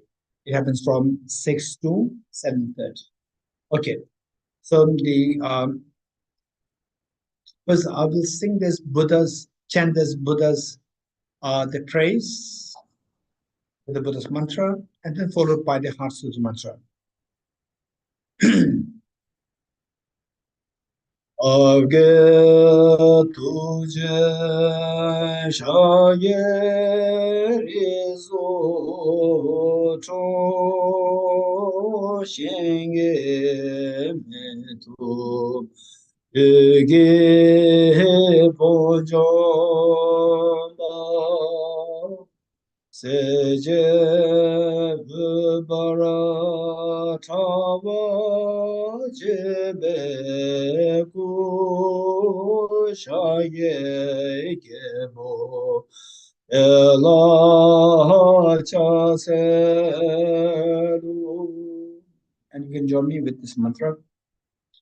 Om Mani Mani Mahamonaya Swaha. Om Mani Mahamonaya Swaha. Om Mani Mani Mahamonaya Swaha. Om Mani Mani Mahamonaya Swaha. Om Mani Mani Mahamonaya Swaha. Om Mani Mani Mahamonaya Swaha.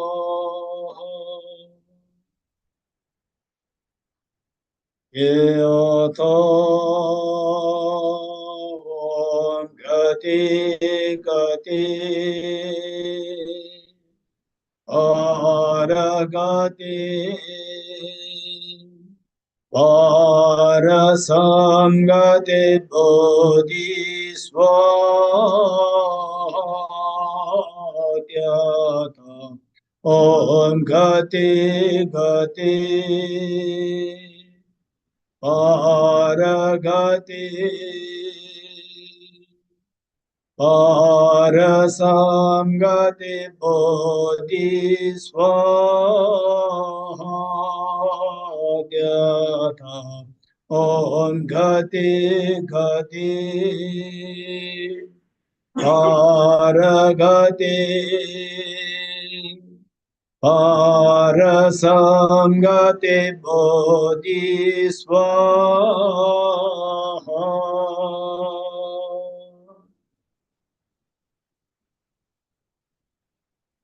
Okay, thank you, all of you.